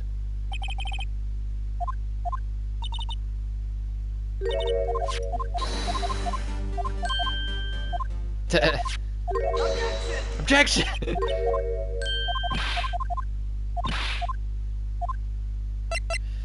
Objection. Present Edgeworth's knife to the statement. Wait, that contradicts what the witness said in her testimony. Namely, that she took the picture the moment she witnessed the crime. Well, it seems I was slightly unclear. My apologies. That's it. If you run out of lunch, you'll order seconds. Problem solved. If you don't like it, try ordering a jumbo-sized lunch from the get-go. Yeah, good advice. I'm not sure I understood it, but good advice. I didn't have time to stop her. Prosecutor Skye was cold, calculating, like a robot. She killed without pain or remorse. It was a premeditated murder. Premeditated? How do you know? Look at the chief prosecutor's hands in the photograph. Well, are those gloves? Surgical gloves made of thin rubber, most likely. She would have those. Why would she have those on? Ah. If it was not premeditated, she would not be wearing those gloves. Ugh. These gloves do seem to tell a tale of premeditation. Premeditated murder, a serious offence. Witness, add this to your testimony. The murder was planned. The rubber gloves prove it. Present Edgeworth's knife. And then I need to scroll down. Witness, do you know what this is? Are you trying to test me? I sell lunchboxes for a living, you know. That's a knife. The knife? The knife that was in Mr. Edgeworth's trunk. Oh, my throat's going a little. Indeed, it is my knife. What's with this case? Probably murder weapon, defendant's chief prosecutor for the district, right? Mommy, a prosecutor's bad, people. The defense is a request. We ask that the witness provide an accurate testimony. What's that, rookie? In your testimony, you stated that Lana Skye planned this murder, and that's why she was wearing those special gloves. Seems like a natural conclusion to me. The gloves do indicate planning. However, why was she not also prepared the most important thing, the murder weapon? Oh. The knife just happened to be in the trunk of that car. Ladies and gentlemen, if you're going to plan a murder, you don't forget the weapon. What? Order, order, order. Great, now the tide is turning in our favour. Great work, Mr. Wright. My sisters are good as free. Right. I believe the next lunch you'll be eating is humble pie. What? I hope you weren't deluding yourself into thinking that the tide has turned. Not over such a trifling detail. But this shoots a hole in the whole premeditated theory. Ah. The prosecution could care less if it was premeditated or not. The only one who seems to care is that lunch lady over there. The defendant, Lana Skye, murdered a detective with a knife. That is the only thing the prosecution need prove, nothing else. Very good, Mr. Prosecutor. I suppose you think you're clever now. But you know as well as I do that she planned on killing him. It was planned. If it wasn't, why would she have been wearing? I believe I'd like to hear your testimony again. Witness, please tell us only what you saw, not what you thought. How dare you? My powers of deduction are not to be underestimated. Really now. Angel's deduction. Lana Skye intended to murder Detective Goodman. That's why she called the victim all the way to the prosecutor's office. I'm sure the chief prosecutor had a grudge against the victim. Nothing else could drive a human machine to plunge the knife in again and again. The victim was summoned from the police department to the prosecutor's office? It does sound a lot like premeditation, doesn't it? So if I ordered a pizza, does that mean I'm planning to kill the delivery boy? In any case, the defense may now cross-examine the witness. Present Goodman's autopsy report to nothing else could drive that human machine to plunge the knife in again and again. Oh, because it's only one stab, wasn't it?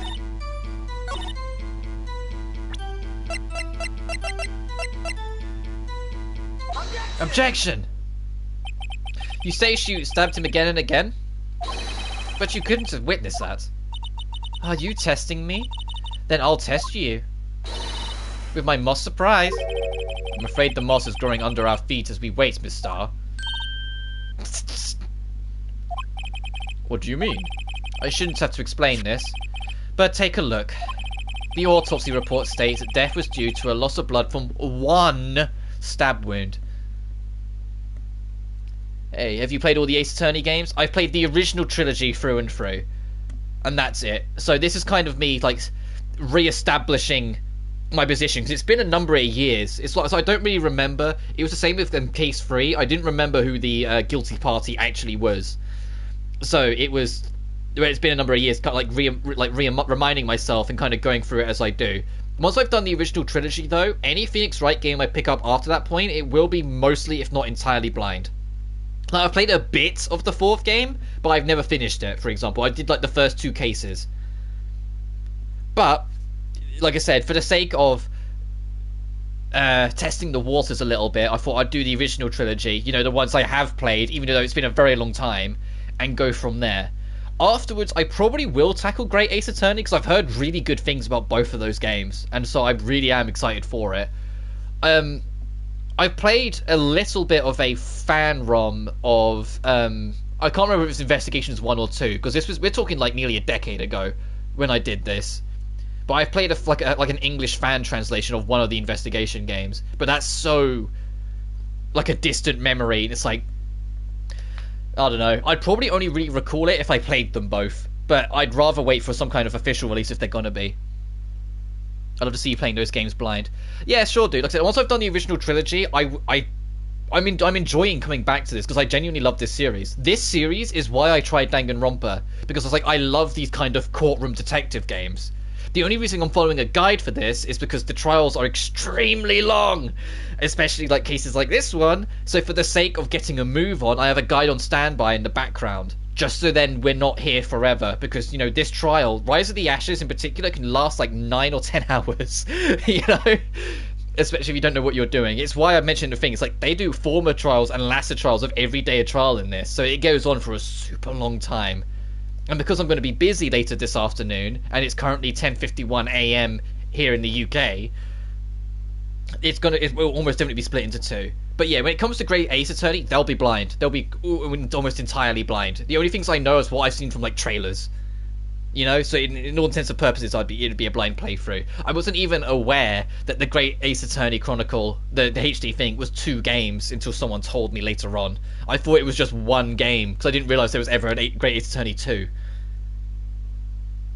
So, but anyway, let's continue back where we left off. Aha! You're right! Good show, Mr. Edgeworth. What a hunk, he's my hero, really. What about my objection? No one noticed? Well, witness? You got the crime scene set, right? Oh, thanks. I always believed that no one could ever mistake ketchup for blood. But now I realize that such mistakes are possible. So? You're saying you mistook something for blood? When she lifted her knife, I thought I saw blood at her breast. Splattered blood from her victim. That's why I thought she must have stabbed him at least twice. Then tell us what you saw that you thought was blood. Testify.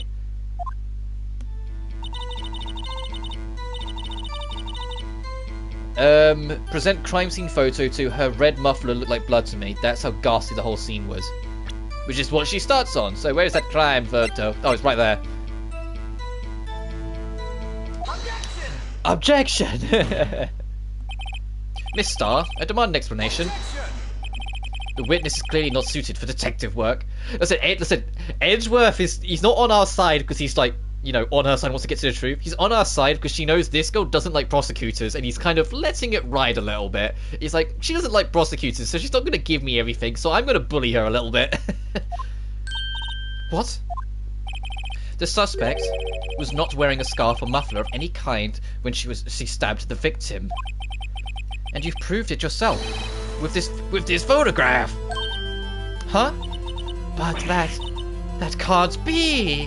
Only a professional lunch lady could be so utterly clueless. Congratulations, perhaps you finally found your true calling in life. Harsh words, but good. In the end, Mr. Edgeworth prevails. What was my objection? Chopped liver? It was there. A scarf. No, not that, but something red, really. Well now, where were we? The witness has given us an entertaining interlude, but back to business. What? Very well, witness. Continue your testimony. You saw the crime and apprehended the suspect. Tell us about that. Very well. Like, how does her fringe do that? How does her fringe go, like, every single other shot? Like, come on. I can't do that with my fringe. If I tried to make all this go left, it just wouldn't sit. Like, it's already kind of going back right. Like, I just have my fringe like this. Like, don't know how she does it. I do remember some things accurately, at least. Yeah, ultimately, we couldn't shake the most important part of her testimony. Most important part? The part where your sister stabs the victim. The next testimony might just be the moment of truth. Apprehending the suspect. Let me scroll down. Oh, geez, this is a long bit.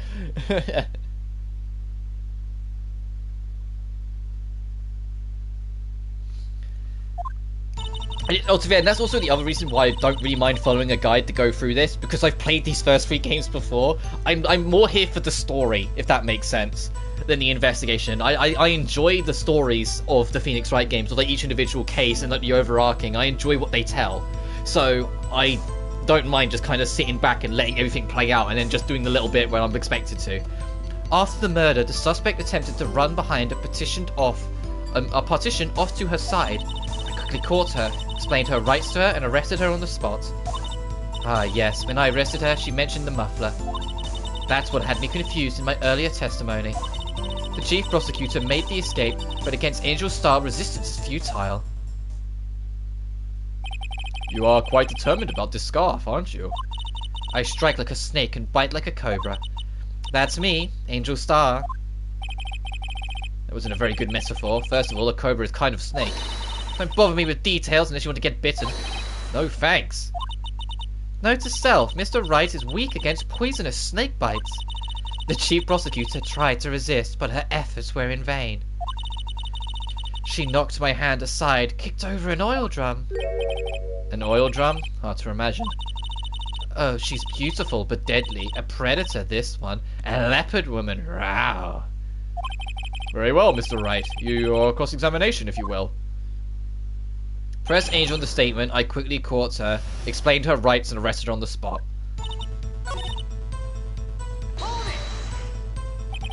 You say quickly. Were you close to the suspect? As I just said. I was only 30 feet away from her the whole time. Maybe I should press her for more details. Press her. I like to see this on the floor plans, just to be safe. The lunch car was... Lunch lady. She was in the visitor, thus she was parked in Block B. So you witnessed the murder from here. That would make it about 30 feet from the car, yes? Is that correct, Miss Star? Yes, that's right. But there was a chain link fence in front of you. I went over it, of course. Amazing. The cough-up queen lunch lady, athlete indeed. It would have taken her a little time to climb over the fence, so she shouldn't have got to my sister that fast. Yeah, the fence was about 9 feet high, too. So how did Miss Sky not get away? Hi. Then, oh yes, when I arrested her, she mentioned the muffler. And press her on it. She mentioned the muffler? What exactly did she say? If I remember exactly, I would have told you in my testimony. Cheeky. Anyway, all I heard her say was the word muffler. Just that one word? So, what you heard wasn't the suspect talking to you, but to someone else. Yes, the chief prosecutor was talking on her phone. We should have been checking the car muffler. Because she was on the phone to her little sister, wasn't she? The phone? She can't mean... ask further. By phone, do you mean this cell phone discovered at the crime scene? Yes, ultimately. Ultimately? My memory. It's like a salmon heading upstream, you see. No, the court doesn't see, Miss Starr. The chief prosecutor's first attempt to use the phone hanging on the wall. On the wall? That's right. Near the car, there was an emergency phone on the wall. Apparently, it was out of order. And so she used her cell phone? Indeed, the emergency phone was out of order that day. Good witnessing, witness. Good witnessing? Whatever happened to good testifying? You should of course add this to your testimony. The things I do to please this rookie defense attorney.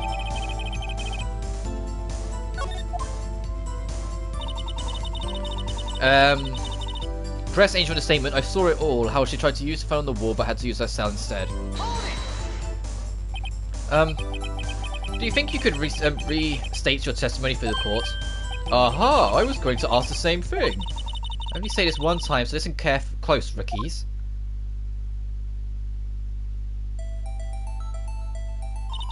The chief prosecutor stabbed the victim and ran behind the partition. She then picked up the emergency phone on the wall, but it was out of order. She then pulled her own cell phone out of her pocket. And during that time, you climbed over... you climbed over the chain link fence. When I boldly grabbed her arm, the chief prosecutor hung up her phone. And you saw her doing this? What is it, Mr. Wright? The chief prosecutor made the escape, but against Angel Starr, resistance is futile. Present parking lot floor plans to the statement, I saw it all.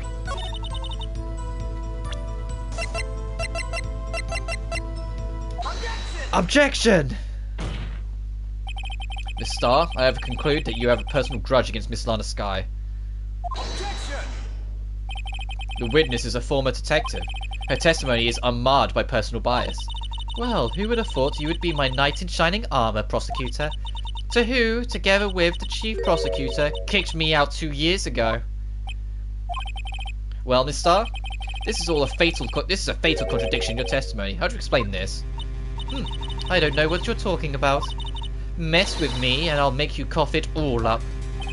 Let's look at the floor plans.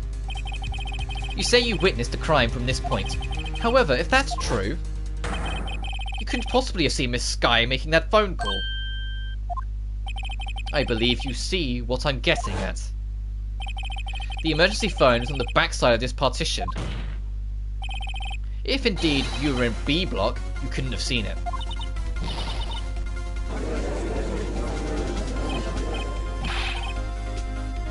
Order, order, what is the meaning of this? It's simple, Your Honor. She's not coughing up lunch, she's coughing up lies! That's quite a claim, Mr. Wright. Perhaps you will allow me a question. Tell us exactly what lie this witness has told the court. Here's where the counter-attack begins. I can't afford to get this wrong. The witness lied about what she saw. Right? Yeah. She lied about what she saw. In other words, she didn't see Miss Skye using that emergency phone. Does seem hard to imagine how she could have. Very logical. What's the matter, Starr? Cat got your lunch box? Mr. Wright, I hate to bother you while you're celebrating your victory, but why would Miss Starr lie like that? Huh? Why would she say that my sister had tried to use the phone but failed? It doesn't make any sense. Why lie about something so insignificant? Oh, dang, she's right. I mean, maybe she really did see her try to use the emergency phone. I see no room to doubt here. You ordered patooey on rice, right? Mr. Wright, and I thought you had something there. Was that not the right choice?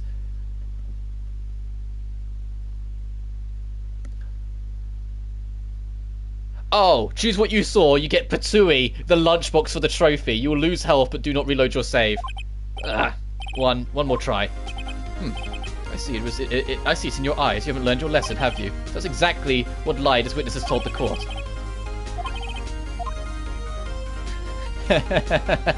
So yeah, yeah, you have to take the wrong choice there. Oh, okay, because I'm also trying to get the platinum trophy for this game, and there's a trophy for witnessing every single lunchbox that she has to offer.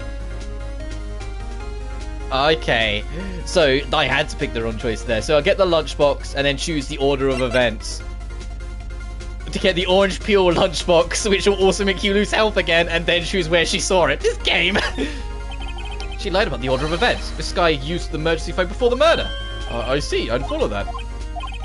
That took the wind out of her sails. Mr. Wright, I hate to bother you while you're celebrating your victory, but, why would anyone use the emergency phone before the murder? Huh? Just when you think he can't sink any lower, he amazes us. I applaud you, Mr. Wright. And there's that lunch. You ordered the orange peel lunchbox, right? I guess that teaches me not to get excited before the evidence. Oh, I got the trophy, lunchbox specialist. I got it then and there, so clearly on my old playthrough I'd done some of them. So you guys have learned your lesson. Alright, when she saw it, we have to press. That's why this page is so big, because you have to get so many lunchboxes.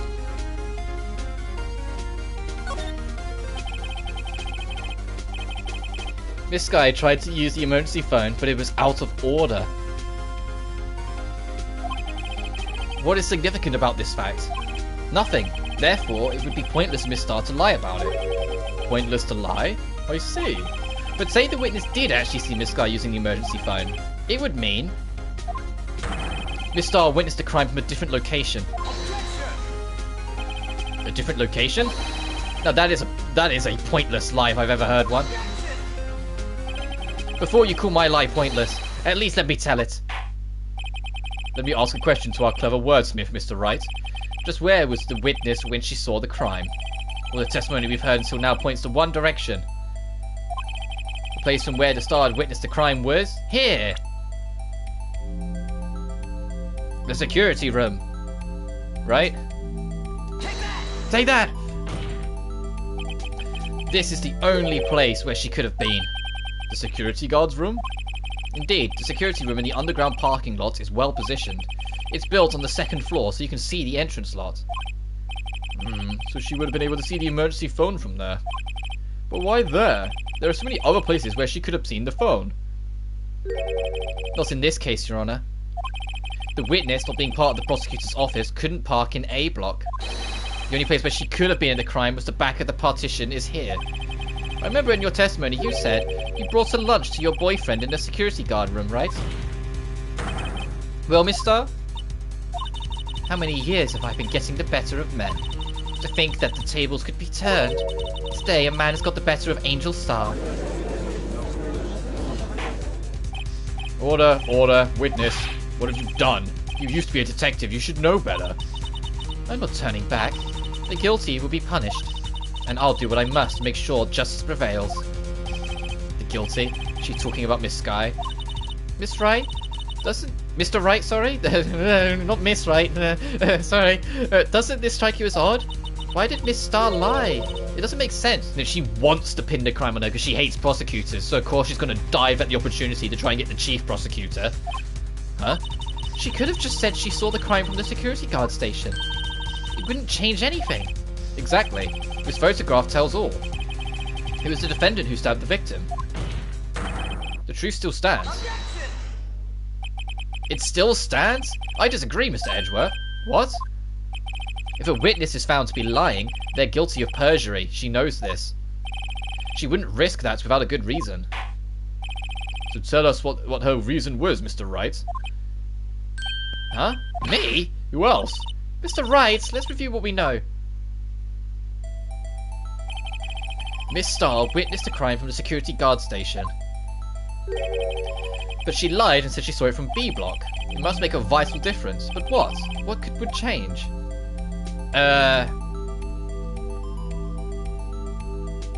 Distance to the crime? Yeah, I was thinking because that photo you can still see the chain.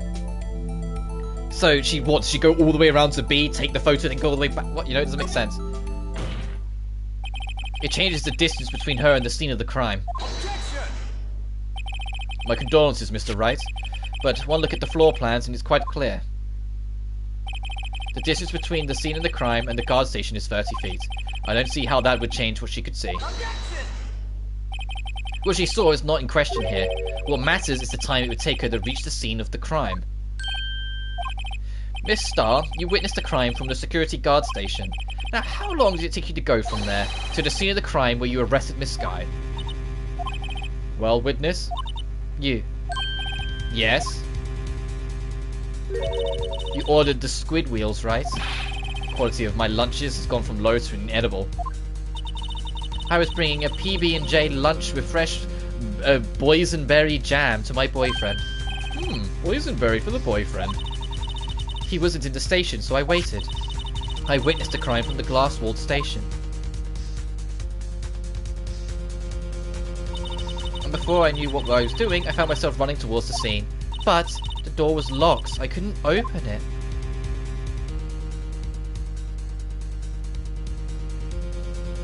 So she had to go all the way around to the B block side? That's why I had to go through the visitors parking in B block. That's quite a detour. Probably took me at least 5 minutes to get to the scene of the crime. For 5 minutes? This changes things considerably. But it was that woman over there in the defendant's chair who stabbed him. I know it. I have photographic evidence. I swear it. I swear it on my finest plastic spork. You have a point, and the spork is a wonderful invention. Would you like another caviar lunch? Absolutely! Uh-oh. Mr. Wright, you have to do something. Do you have any evidence to stop this? Raise an objection. Objection! 5 minutes between the witnessing of the murder and the arrest? Think about it. You could make pasta in the amount of time. If you like it al dente. I've got lunchboxes that tie pasta into knots, rookie. A 5-minute blank? Isn't that strange? Strange? If you were a criminal, what would you do with 5 minutes, Your Honor? Well, I guess I'd flee the scene. Hey! Don't get the wrong idea, I didn't kill anyone. But you have the instinct of a killer. You would run, but this time was different. Miss Sky dawdled at the scene of the crime. She even had her picture taken. No true criminal would act this way. It's inconceivable. Yeah. Well then, seems we've come to the end of this testimony. The witness has a grudge against the defendant, and a blank in her testimony. Mr. Edgeworth, is the next witness ready to go? Unfortunately, I appear to have overestimated this witness on account of her professional history. Oh, Edgeworth, like before this trial, was prepared to just let her handle it all. We did it. We screwed that can shut, Mr. Wright. That was too close. I'm afraid that the cough-up queen has been dethroned. And with that, court is adjourned.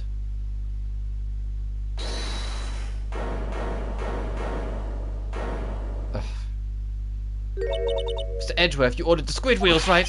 That's the one she tried to foist on for me. I prefer to not take the defense's team's leftovers. Anything else to say? I might have been able to save you. I have decisive evidence. What was that? This is another one of her trick lunchboxes. My apologies, but we have no further questions to ask of you, Miss Starr. Is this your jumbo lunchbox? Whoa, a triple-decker! Out of deference to the witness's determination, I'll allow one more testimony. Let's hear about this decisive evidence. Like a Lunchland motto says, you won't be disappointed. What's she going to pull out of her lunchbox this time?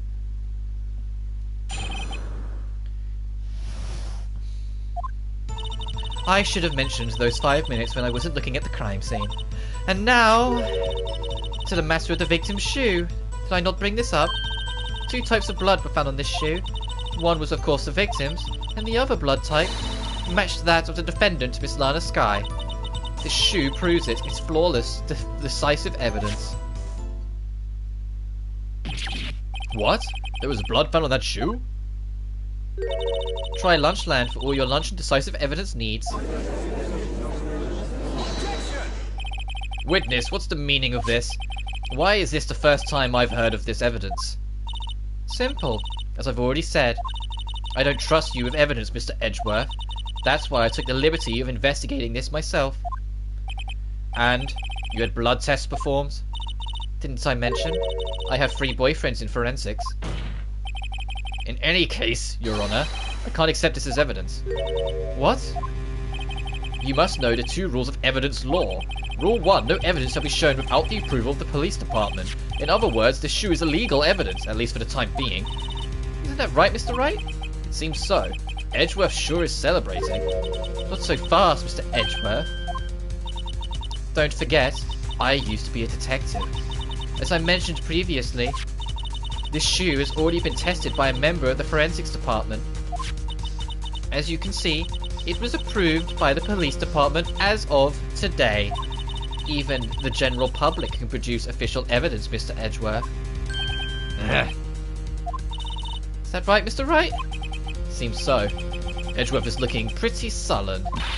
Could at least study some evidence law, really.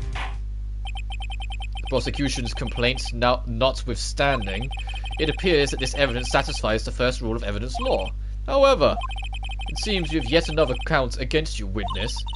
Anything to ensure that the guilty are properly judged. Yeah, not a single word she said would have been taken seriously at this point. Very well, Mr. Wright, you may cross-examine the witness. Okay, press Angel on every statement. I should have mentioned these 5 minutes when I was looking at the crime scene. Why did you lie about those 5 minutes? I guess you could say I just wanted people to look at the results. The results? How many times do I have to say this? I saw the chief prosecutor stab the victim before my very own eyes. Compared to that, a 5-minute blank means nothing. Then why didn't you just tell the truth? Don't make me laugh. We're dealing with the most untrustworthy of the vile lots known to as prosecutors. Falsified evidence, arranged testimonies, erasing and manipulating evidence. When you fight monsters, you need to use every trick in the book. This when the suspect is admitting she did it. But false testimony is the most despicable crime of all, Miss Starr. Let's just get this over with. Yeah, it is every single statement, so we just carry on. I'm going to scroll up and then say there's a problem when we get to the other side. I detained the chief prosecutor and notified the police department. I wanted to make myself useful when I was waiting for the police to arrive. So, like an ill-trained pooch, you snuck off with the shoe. I was afraid someone would erase the chief prosecutor's crime. This shoe was my secret weapon if that should happen. See this fashionable basket I have here? It carries more than lunchboxes, gentlemen. I'm happy for you and your lunchbox bag, really. In any case, you removed valuable evidence from the scene of the crime. Now tell us what you did next. 2 types of blood were found in the shoe, one of course was the victim's. So you brought it to the forensics department. If you're going to submit something as evidence in court, you need it approved. To do that, evidence must be analysed by a forensics expert. And she got away with her little coup because she used to be a detective? The shoe does appear to have bloodstains on it. Well, the man was stabbed after all. And that blood belonged to the victim, Detective Goodman. As I said, there were 2 types of blood found on the shoe. And the other blood type matched that of the defendant, Miss Lana Skye. You can't say for sure that the blood belonged to the defendant without a blood test. With a blood test? You claim to know something about the blood test, rookie. Huh? Well, speak up. Well. Blood type comes in 4 types, A, B, O, and AB. However, you can't tell from a blood test whether a murder was committed in cold blood. That's just a figure of speech, Mr. Wright. Actually, we can differentiate between millions of types of all the blood tests out there, which means that we can more or less narrow any sample of blood down to just one person. Well, so I hear. That's pretty specific. If I had little more time, I would have gotten DNA test results. But they said there are very little doubt it could be anyone but Miss Lana Skye's. So the suspect's blood was found in the victim's shoe. That ties her directly to the death of Detective Goodman. I was afraid he was going to say that. I can't let this evidence go through without a fight. You ordered the peppered fish guts, right? Some like it hot, Mr. Wright. Some, like your client, she's in enough hot water to make a whole vat of soup. Mr. Wright, do you or don't you have a problem with this shoe? A problem? It's critical. Is there a problem with the victim's shoe? There's a problem. If I'm not imagining things, I'd say there's one critical problem with this evidence. A clear contradiction. A gleam in your eyes. You're still young, rookie. I'd give you the peppered fish gut now. But you couldn't take the heat, could you? Let's hear what Mr. Wright has to say. What is contradictory about the victim's shoe? Show us the problem with this evidence. Oh, Jesus. Rotate the shoe and examine the blood on the bottom. Oh, this blood.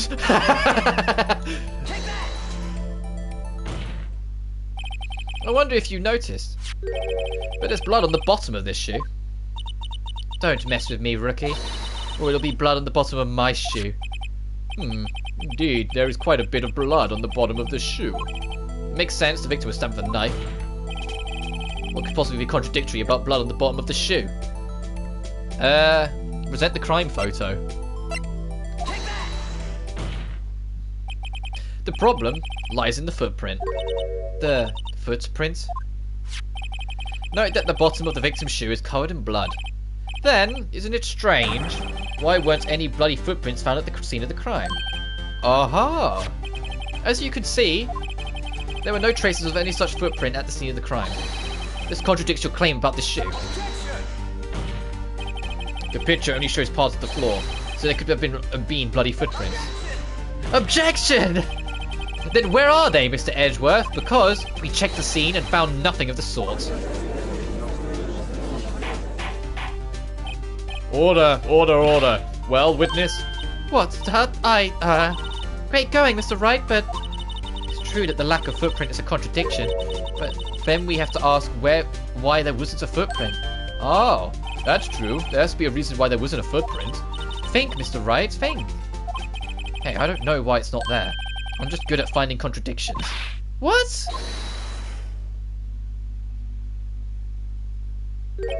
I see. Now I get it. Get what? Our witness is more devious than I gave her credit for. We were hoodwinked to the very end. But she slipped. There was one vital hint of the truth in her testimony. What are you talking about? Think back to when she told us about apprehending the suspect. The chief prosecutor tried to resist, but her efforts were in vain. She knocked my hands aside, kicked over an oil drum. Oh, she's beautiful but deadly. A predator, this one. A leopard woman, row.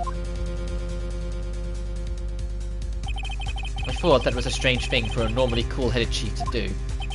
No kidding. Now, witness, allow me to ask a very simple question. This oil drum, was it empty? Oh, that? I'm not sure I like your attitude, Mr. Edgeworth. Though apparently you're not the slowest conveyor belt in the lunchbox factory. Witness, well, was the oil drum empty? The oil drum kicked over by the chief prosecutor was brimming with water. Water? What does that mean? She washed... Still don't get it, Mr. Wright? Do you want to know the reason she knocked it over? The real reason?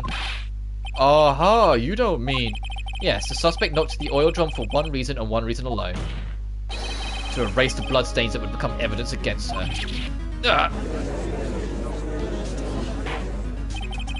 That ties things up quite nicely. The bloodstains left on the victim's shoe tie her clearly to this murder. Then, after the deed was done, she knocked over an oil drum to erase the telltale signs. Why, that's a prosecutor's specialty, erasing evidence. That reminds me, Miss Sky's right hand was hurt. Didn't she say she cut herself when she stabbed him? So that's when my sister's blood got on the shoe? Well, I see no reason to prolong this trial. Mr. Wright, do something, please! What? What can I do? Your sister has confessed to the crime, and she tried to conceal it. But... Enough. There is no need for further debate. You have the verdict, Your Honor. Very well. Angel Star is on the prosecution's side. She could have been lying about the water. This court finds the defendant, Miss Lana Sky. Hold it! That was a very long wait. Little girl, what did you just say? Huh? Me? Did you just say that I, Angel Star, was on the prosecution's side? Well, yeah, you are. You're saying my sister hid evidence by erasing the bloody footprint. Well, I thought you'd had your fill, but here you are demanding a second helping. Another lunchbox. Lunchbox called evidence. Wait, witness, don't tell me you have something else. The time for deliberations has passed. Any further comments and you'll be held in contempt of court. Your threats don't scare the cough up, Queen. Look at this. Photograph. I had it just in case anyone had the gall to suggest that the white shoe didn't belong to the victim. You see the room for error in this evidence? Mr. Wright, wait. Look at the asphalt in the asphalt in this photo. Hey, it's clearly wet. Isn't the last trace of doubt from the court's mind. Immediately after the murder, the crime scene was washed with water. I'm sorry, Mr. Wright. I guess I couldn't help after all. It's not your fault. I knew I couldn't win this case from the beginning. And it seems this is what your sister wanted anyway. I'm sorry, Mia. Right, wet or not, don't be so quick to throw in the towel. Get yourself up from the Alsvat. Take another good look.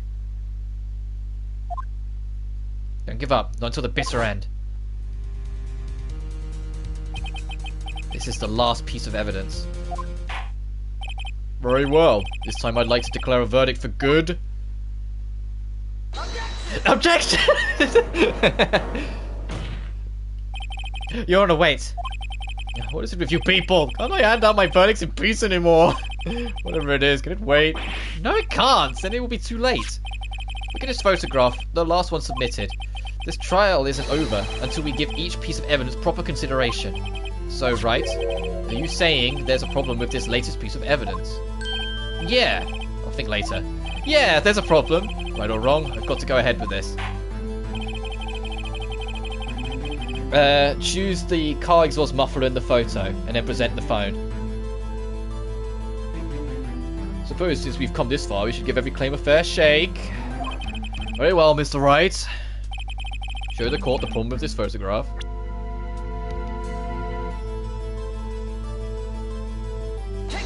Take that! Because I'm paranoid that it has to be like super precise, so I have to make sure it's like dead on it, then I do it. But the photograph is here. What's this? There's something poking out of the car's muffler. Wait just a moment, Mr. Edgeworth. Your Honor? You just said muffler. However, I see no trace of a muffler or scarf in any kind in this photograph.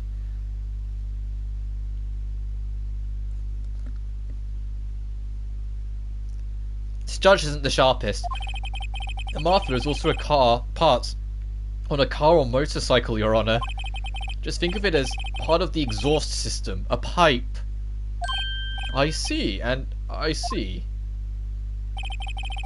What's that suspicious looking cloth sticking out of the car's muffler? So what if there is something sticking out of the muffler? What does that have to do with this case? Nothing. Absolutely nothing. Sorry, Miss Starr, but it's not going to be that easy. In fact, you've already told us why this is important to the case. You said as much in your testimony. What? Let's hear what Mr. Wright has on his mind. Tell us why you think this piece of cloth is the muffler related to this case. It's there, right? Yeah, because she said muffler over the phone. She was determined to make sure that word was said. Take that! Take that! Miss Starr, recall your testimony for the court. Ah, yes. When I arrested her, she mentioned the muffler. That's what had me confused in my earlier testimony. Muffler.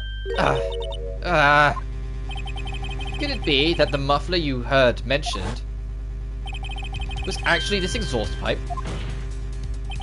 If so, that means this piece of cloth is vital evidence. Oh.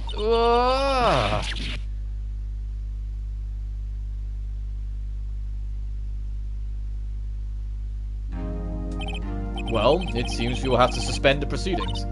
Suspend?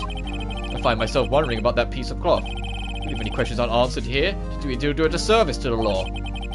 Have the car at the crime scene inspected at once and bring me that cloth. The verdict will wait until after we've seen all the evidence. Agreed? I suppose so. That was close. But we made it. At least for now. This court will adjourn for 30-minute recess. It's lunchtime after all. He's still hungry. And this is what I mean. It says does the till to be continued thing, and usually we'd go off and do more investigation and find out ourselves. But because this trial is stupendously long, no. It's just the end of the former half of the trial, day 2. So now we go into the latter half of the trial, after lunch. This is what makes this trial so idiotically long. February 23rd, 11:56 AM, District Court. Mr. Wright? What? Are trials always like this with you? Like you're swimming up from the bottom of a lake about to reach the surface, but no matter how hard you paddle, you never seem to get there. Pretty much. Except today we're swimming in quicksand. So what happened to your sister anyway? Apparently she got called to the judge's chambers. Probably something to do with that piece of cloth. So, this is where we turn this trial around, right? Our only weapon, a tiny insignificant piece of cloth. I am the one who's starting to feel tiny and insignificant, to tell the truth. Holla, partner. They say you show a red cloth to a bull, he'll fire up its temper. That's what they told me when I was a young'un, at least. Officer Marshall? Though I come take a look-see at how the trial's going, looks like I'm late. They've got the home ranch locked down tighter than a fort in enemy territory. That's hard to slip out, huh? What is going on over there anyway? All the police I've seen these last 2 days have been really on edge. Don't you got enough on your plate without worrying about other people, compadre? You could be worrying about the chief prosecutor's taste in mufflers, for example. Officer Marshall, the whole muffler thing didn't have anything to do with scarves. She wasn't even wearing a scarf. Got an itch in my ear, sorry. You don't say. Now don't that just beat all? I've seen the red breeze blow at her slender neck many a time. I saw that day too. She was wearing a red muffler. What? The award ceremony that afternoon? Edgeworth seen it too, I'd reckon. What does that mean? In the photograph she'd taken at the crime scene, she wasn't wearing a scarf. So, Miss Starr wasn't mistaken? Well, it's about time. Remember, partner, sometimes you gotta grab the bull by the horns, and sometimes you just gotta let the bull go where it will. Time will tell. I have a bad feeling about this. So, what are we swimming in now, Mr. Wright? If it's steak sauce, I can hook you up with some fine ribs. Ooh-wee! February 23rd, 12:32 PM, District Court, Courtroom number 9. I'd like to resume. What's up? The judge keeps looking over at the prosecution. Is something wrong, Mr. Edgeworth? Your face is blue, your lips are purple, you're sweating bullets. That furrowed brow, there's grinding teeth, there's watery eyes. What's more, your eyes are unfocused, you're doubled over, your back's bent. It can't be. This can't happen. I wonder what happened to Mr. Edgeworth. Well then, I believe it's time to continue with this trial. During our recess, I had requested that the prosecution conduct an investigation. This is unacceptable!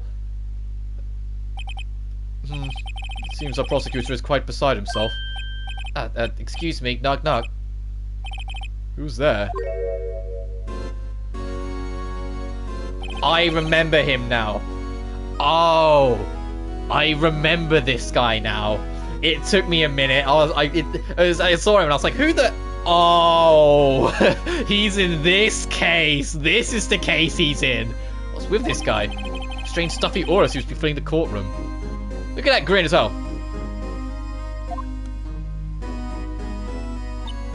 Hey, temperature rose 5.7 degrees when that man came in.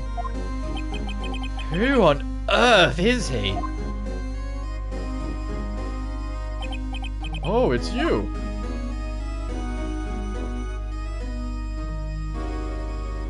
Someone say something, please. Oh. What voice do I give you?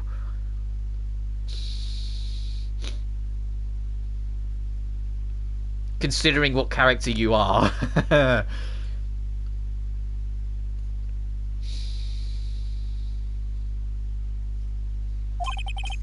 Sorry I'm late, Aji. The roads were packed. It's just me. Long time no see her, Aji. How you been? Swim much these days? Ah, hello. No, I've been so busy. Busy smizzy, Aji, my boy. You have to make time to relax. Yes, indeed. Udgy seems to be his nickname for the judge. I'm afraid you're right. Very afraid. Sorry, but who are you? Aha! So you're Wrighto, the attorney. I've heard good things about you, son. Thanks. So sorry about our little Worthy giving you all that trouble, eh? You know, we should all go swimming together sometime, jolly. But... Little Worthy? Mr. Wright? You don't know the District Chief of Police? Chief of Police? He's the top-ranking police officer in the entire district.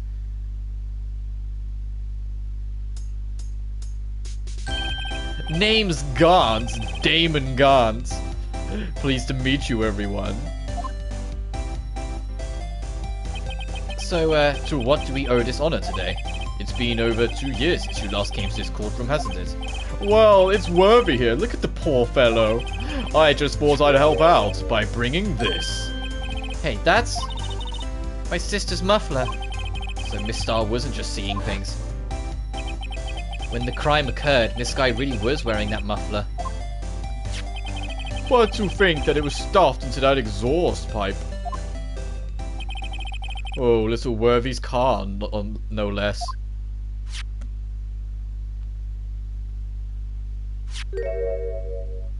What's with the long pauses? It's really quite embarrassing, even for us.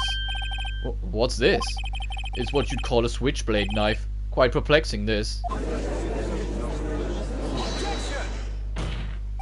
Chief, what kind of outfits are you running? Mr. Edgeworth? How could they miss such a vital piece of evidence? Is your investigators at this lax? How do you expect us to do our job? Now, wait a minute, Worthy. I have no desire to hear your excuses. I'm telling you to wait. Or didn't you hear me? Have a look at this document when it says person in charge of investigation. There's no mistaking that signature, is there, Miles Edgeworth? That's not fair. On that day of the crime, I had... Your head in the clouds because you got that award? I know how you feel. But you're the person in charge. I'll expect a written apology. What? You serious? Don't be too upset. We'll find a way to clean up this mess that you made. This is the first time I've seen Mr. Edgeworth at a loss for words. This kind of major blunder is unlike you, Mr. Edgeworth. The court accepts this new evidence, but I'd like to ask the defense a favor first. Yes? Just to be sure, I'd like you to take a look at the blade of this knife. The blade, Your Honor? Well, I don't see why not. Could you open it up for me, I wonder? Yeah, well, I think all you have to do is push that switch and... If I cut my finger, Mr. Wright, I won't be able to pound my gavel anymore. Yeah, but if I cut my finger, I won't be able to point at people anymore. Come on, just hurry up and open it. The game doesn't have any trust in me to just go do it myself, apparently. Rotate the knife and examine the switch on the side. You mean this? What? Don't scare me like that! I'm the one who's scared. Look at this knife blade. Its tip is broken off. And the dark red stain. Blood. Switchblade knife added to the court record. This does not excuse the actions of the police department. I would like to hear an explanation from the chief of police himself. Terribly sorry, but could I ask you to testify for us about the split between the prosecutors and the police and this knife? Sure thing, not a problem, not even a little one, really. department in disorder. This knife is special, but I can't say how here. Unless there's evidence to prove a connection between this knife and Goodman. That was a bad day for the department. We weren't in any shape to do an investigation. A detective was killed at the police department, see? What a mess. The time of the crime? 5:15. Scary coincidence, eh? It's not officially linked to this case, so I can't talk much about it. There was a murder at the police department, a detective. That's hush-hush information, Udgy. We haven't exactly announced it yet. Wait a second! You said 5:15. That's the exact time that Detective Goodman was killed at the prosecutor's office. Order, order, order. Anyway, we at the department were all flustered, as you might well assume. We're in the middle of a top-secret investigation. Don't tell anyone, okay? I think we understand the police department situation. Well, Mr. Wright, 2 detectives killed at the same time in 2 different places. The chances of that are really slim, scientifically speaking, of course. I'd like to exercise my right to cross-examine the witness. Very well. However, keep your questions focused on the case at hand. Present Goodman's note to the statement unless there's evidence to prove a connection.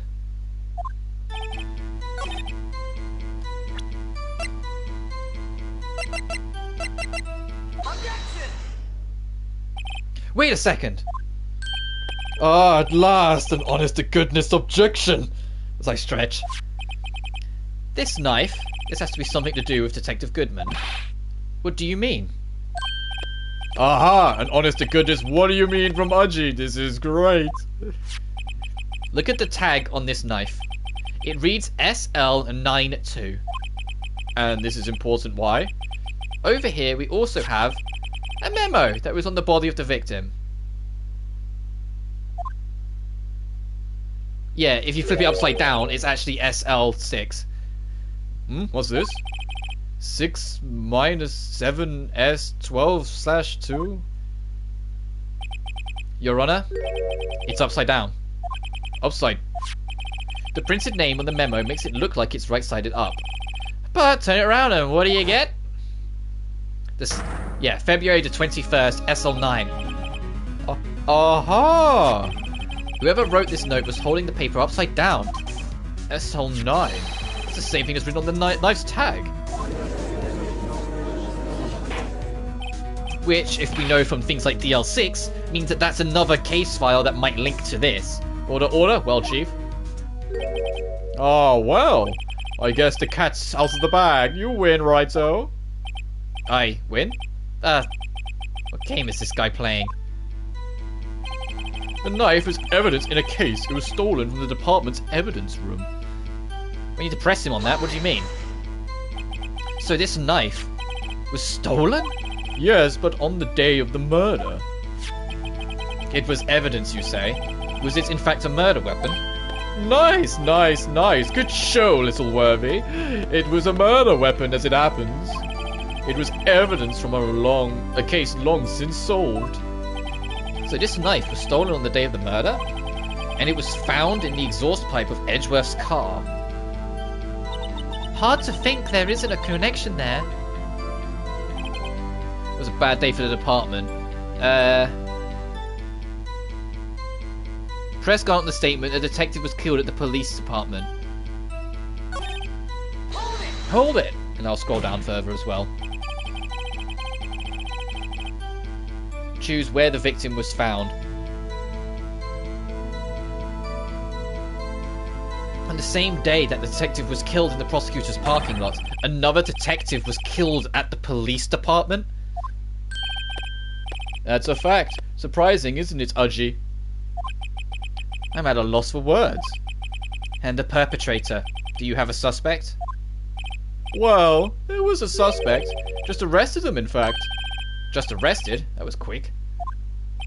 But there's still a lot of unanswered questions. Maybe you could help, Righto. I suppose I could help, if you help me by giving me data on your case. Oh, good one. This kid's sharp. Okay, here's the deal. I'll tell you one thing and one thing only. Okay, what's most important? Where the victim was found. So tell me, where was the victim found? Well, I can't speak on where the corpse was found, but I can say the crime took place in the evidence room at the police department. The evidence room? Wait a second, I've heard of that. The evidence room? Didn't he mention that in his testimony just now? The knife was evidence in a case. It was stolen from this department's evidence room. There's a connection between the two cases. You seem happy, Mr. Wright. Happy? Happy? We just got handed our ticket to go to town on this case. The link between the two cases established, we finally have some leverage. Now we can get Gantz to testify about the details.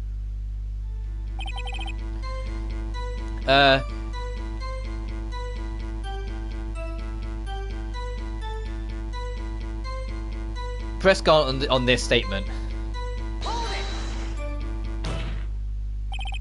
Chief, the defense's position is simply this. The connection between these two cases has already been proven. Huh? You don't say. Well, out with it, Wrighto. What's your connection? Yes, out with it, Mr. Wright. The connection is a place mentioned in the testimony we just heard. The knife found in the lots was stolen from the police department's evidence room. Not to mention the victim had on him the case number on the knife's evidence tag. And we also know that the detective murdered the police department was killed in that very same evidence room. Indeed. There do seem to be too many connections for this not to be a coincidence.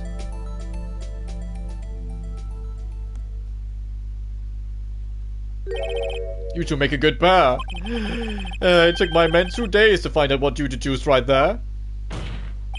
Chief, I request that you release your information on the victim of the police department. See, that's the tricky part. It hasn't been announced yet and all. Can we get the information unofficially?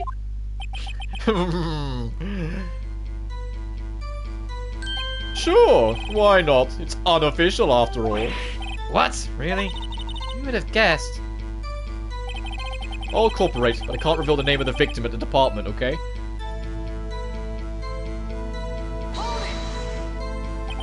If you're going to tell us a little, why not tell us everything? Ah, well, case information is sticky stuff. You have to do everything properly. Oh, well, I guess I might as well try to see what I can get out of him. The victim's ID number. Okay, how about you tell me the victim's ID number?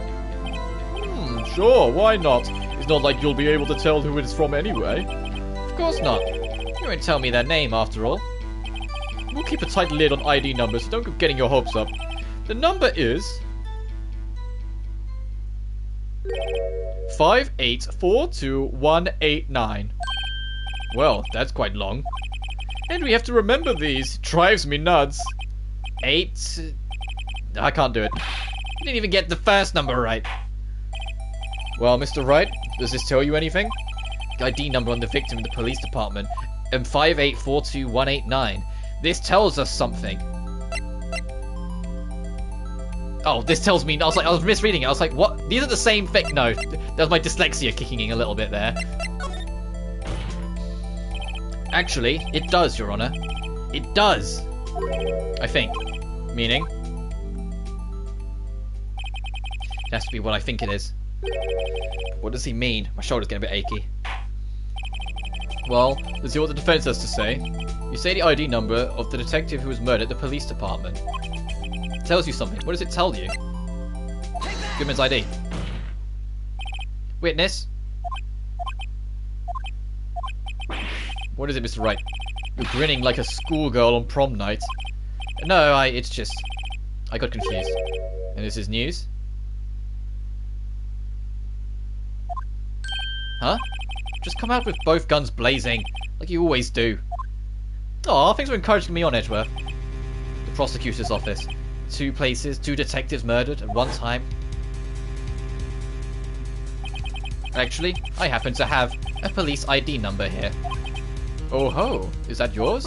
No, Your Honor, I'm a defense attorney, remember? This is the ID number of our victim, Detective Goodman. Shame on you, Wrighto. Personal ID is a top secret. Detective Goodman's ID number is 5842189. And this means what exactly? Huh? Wait, that ID number we heard from the chief earlier. That started with 8... I've forgotten. You didn't even get the first number right again. The number the chief of police gave us was 5842189. Wait a second, Wright. What's this?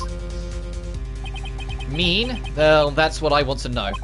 The two ID numbers are identical. In other words, the detective killed in the police department's evidence room was Bruce Goodman. What does our witness think about that? Ho, ho, ho, sharp as a tack, righto. Sharp as a tack. But wait, Detective Goodman is our victim. He was killed at 5:15 in the underground parking lot. Yes, a Detective Bruce Goodman was also killed at the police department. In the evidence room at the exact same time. That's impossible. So what we're saying is the same person was killed at the same time? And in a completely different location? Order, order, order. Chief, what does this mean? No. What I want to know is, why didn't I hear about this? Yes, it's top secret, fine, but I'm the prosecutor in charge of the case. Now, just wait a second, Worthy. No need to get all flustered. Your Honor, the police department has made a grave error in this case. Wait! I said wait. Or didn't you hear me? The oversight, the grave error. Mr. Edgeworth, they're yours. What? How? How dare? We informed you yesterday. I believe it was our Officer Meekins who brought you the news. Officer Meekins? Mr. Wright, where have we heard that name before? Wait, aha!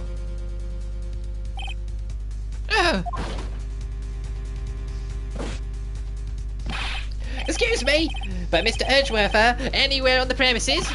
Oh, I'm here, sir, at the request of the chief, sir. I got your report, sir. Yeah, that guy. You don't mean him.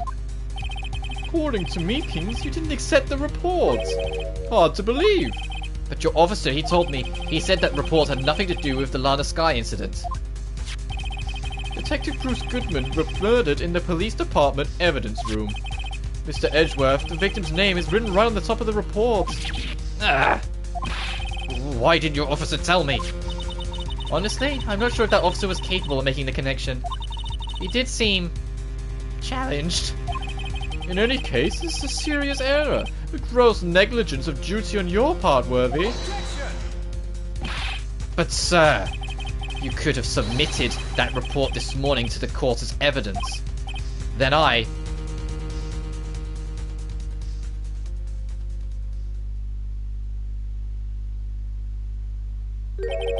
No such luck this time, Worthy. Or should I say unworthy? What? Now, what was the second rule of evidence law? Well, Mr. Wright? Huh? Oh, well, Rule 2. Unregistered evidence presented must be relevant to the case on trial. And how is this rule relevant? As a Monday passes by? Normally, you submit a list of evidence to be used in the court before the trial. This report wasn't on that list. So, what does that mean? I couldn't submit this evidence until a connection was proven in court. The connection was just proven by Wrighto over there. Good job, Wrighto, my boy. Huh? I was just doing my job. No. No!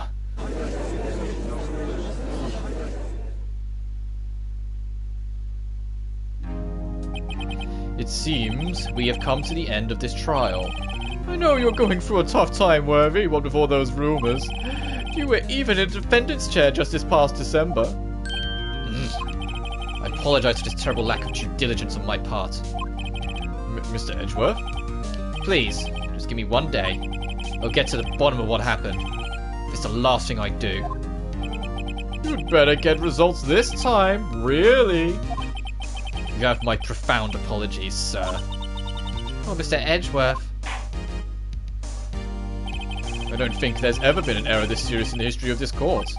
I will grant one further day as a as the prosecution has requested. Will that be sufficient, Mr. Edgeworth? Yes, Your Honor. Thank you. Whatever your punishment for this is, for your sake, I hope it's not decisive. Very well, court is adjourned.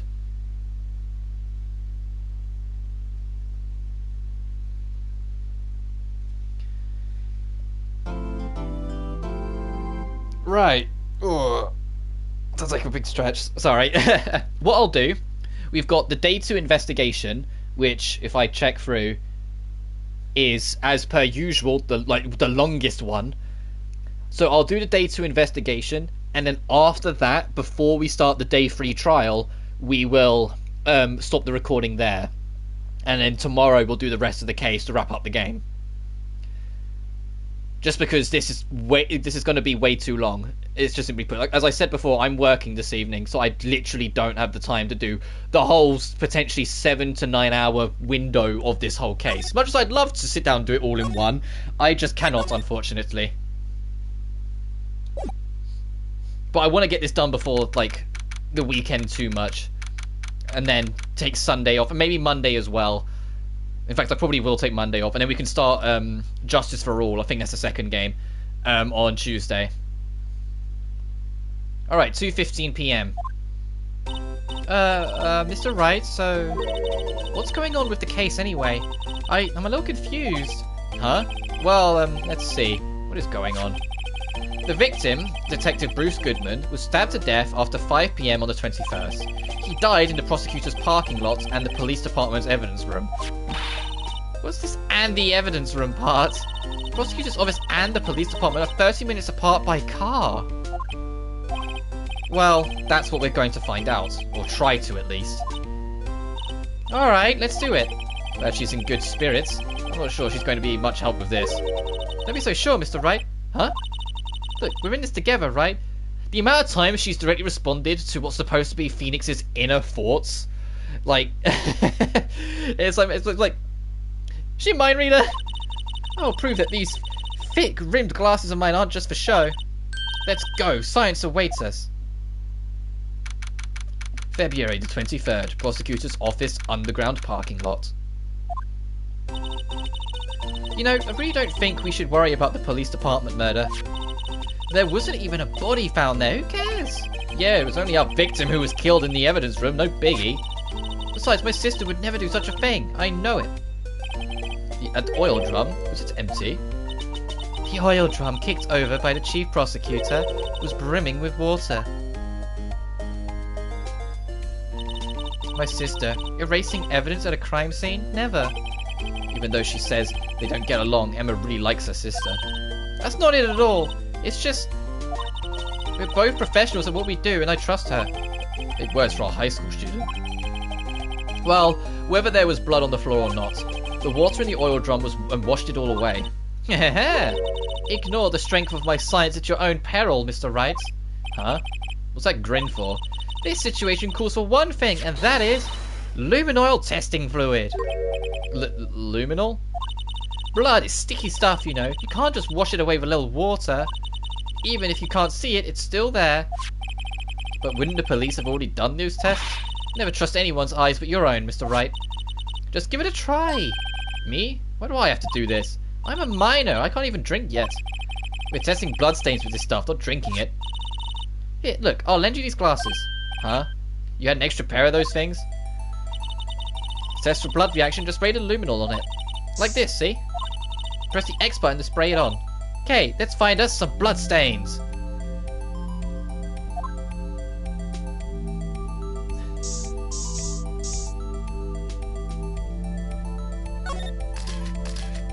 You can see our eyes shining behind those glasses. Yeah, so this is all stuff I think for like later games, because like, they like stuff to do things like the Psyche Lock or whatever it was called. But this more like detailed investigations and like multi-layered scenes showing more all that stuff. But that's something that I think the 4th game onwards start showcasing. So this is bloodstain. This is a bloodstain. It's so ugh. I mean, you're shaking. It's just this is my first time seeing real blood. Scientific investigation in action. Okay, well, we definitely know that this is a bloodstain. But doesn't something strike you as odd? Scientifically speaking, of course? What's odd about this? What? Scientifically? The amount of blood. The perpetrator and Detective Goodman fought here, right? Don't you think there'd be a little more blood? My eyes... don't give me a warning game. Then my eyes adjust. I don't really think so. I mean... Look at all the blood on the sole of the victim's shoe. It is pretty strange. If they fought here, they'd have to have been more blood than this. Oh hey, Mr. Wright. I'm going to mark up the floor plans when we find a bloodstained, okay? See? I'm pretty handy to have around, right? Yeah, and this stuff's pretty handy too. I saved up my allowance to buy that. Most kids don't save up their allowance to buy a blood spray, basically. Can't be sure that the police will reveal all their evidence in court. Sometimes they fail to mention evidence that doesn't fit with their view of the case. Then let's drag that hidden evidence out into the light of day. Yeah! Looks like we're really investigating a crime now, doesn't it? Guess I should give this spray on anything suspicious. Ha!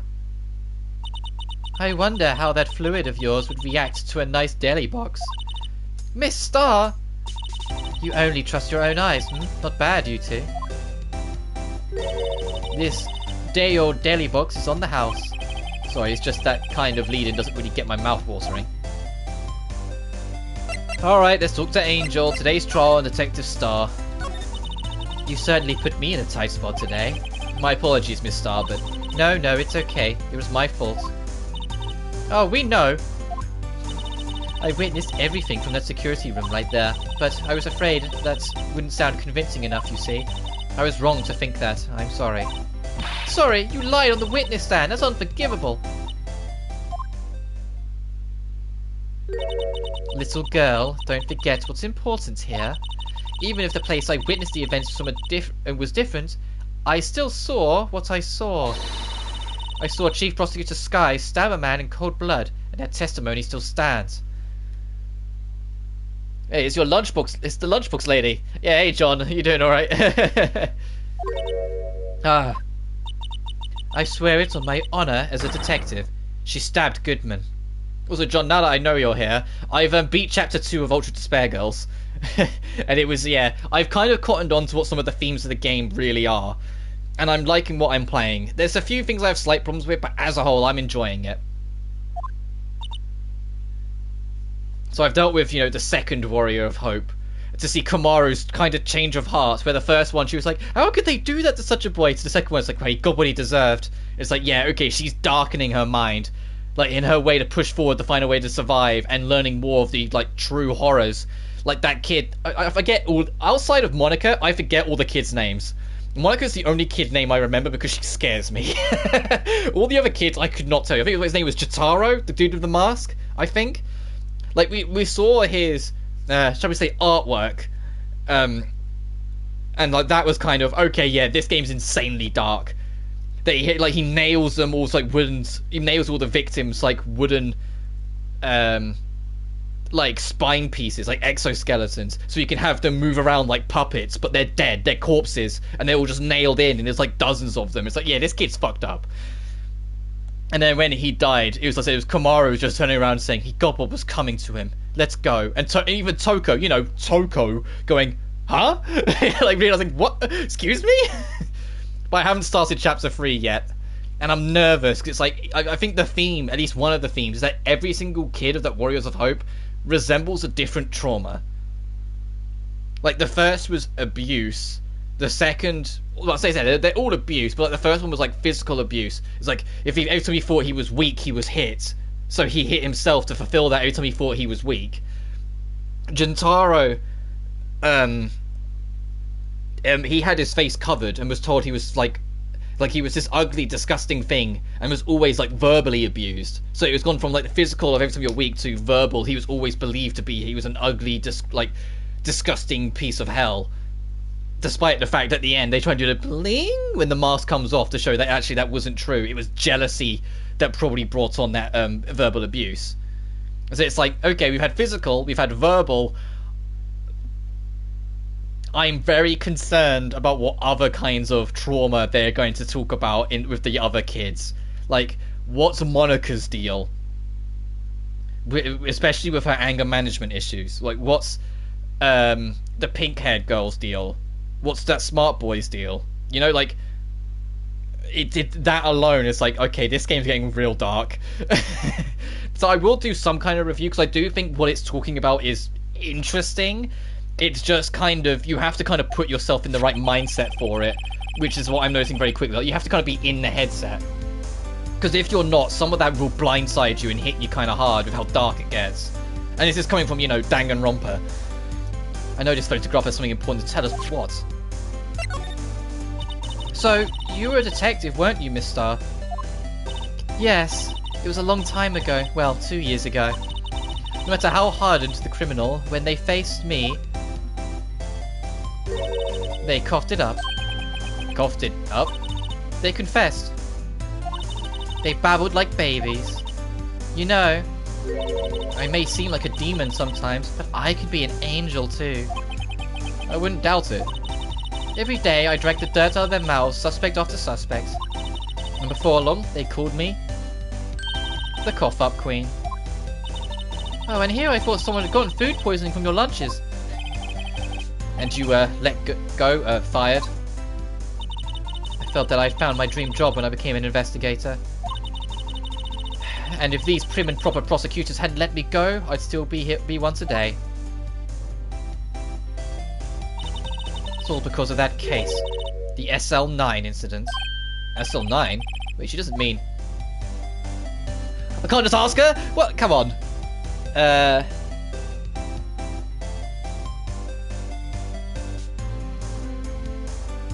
Present Goodman's note and then the crime photo. Yeah, I wouldn't say it's perfect, but it doesn't deserve all the ostracization a lot of the fan base throws at it. Yeah, I'd agree with that. If I'm honest, it feels more Danganronpa than V3 in its themes and tone. I genuinely, V3 felt like a really damn weird game at points. It didn't really feel like it belonged with the first two. This game feels like yeah, it's a spin-off, but it still feels like it's in the spirit of Danganronpa. If that makes any sense at all. Like, more so than V3. What was it I was presenting? I've forgotten already. The Goodman's note. What do you think about this? The SL9 incident. It's written on that knife. And on that note, Goodman. Goodman was the head detective of that case, you know? Really? Really? That knife was evidence from that case, the murder weapon. It was due for transferal the very day that Goodman was killed. As I suspected, SL9 isn't over, not yet. Do you think you could tell us more about the SL9 incident? And what else do we have to present? We have to present something else. Crime photo. If you think about it, I could have taken that picture from the guard room. But even I get flustered sometimes. So you went straight to the scene of the crime? I rushed towards the chain link fence in an effort to stop the murder. That's when I took this photo, yes? In other words, 5 minutes after the crime? Those 5 minutes are the whole problem. The hole in my testimony, as it were. Those 5 minutes weren't the problem, Miss Starr. Your lying was the problem. Listen, little girl. I had my testimony disregarded before. I wasn't going to have it disregarded again. Just like that time. That time? So now will she talk about... Yeah, she'll talk about more things. Good. SL9.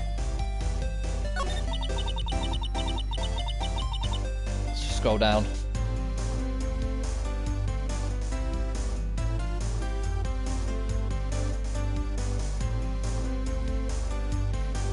Go. So I have to quit the stream afterwards.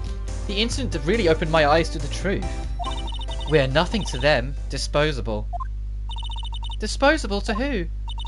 2 years ago, it was the biggest case I'd ever handled.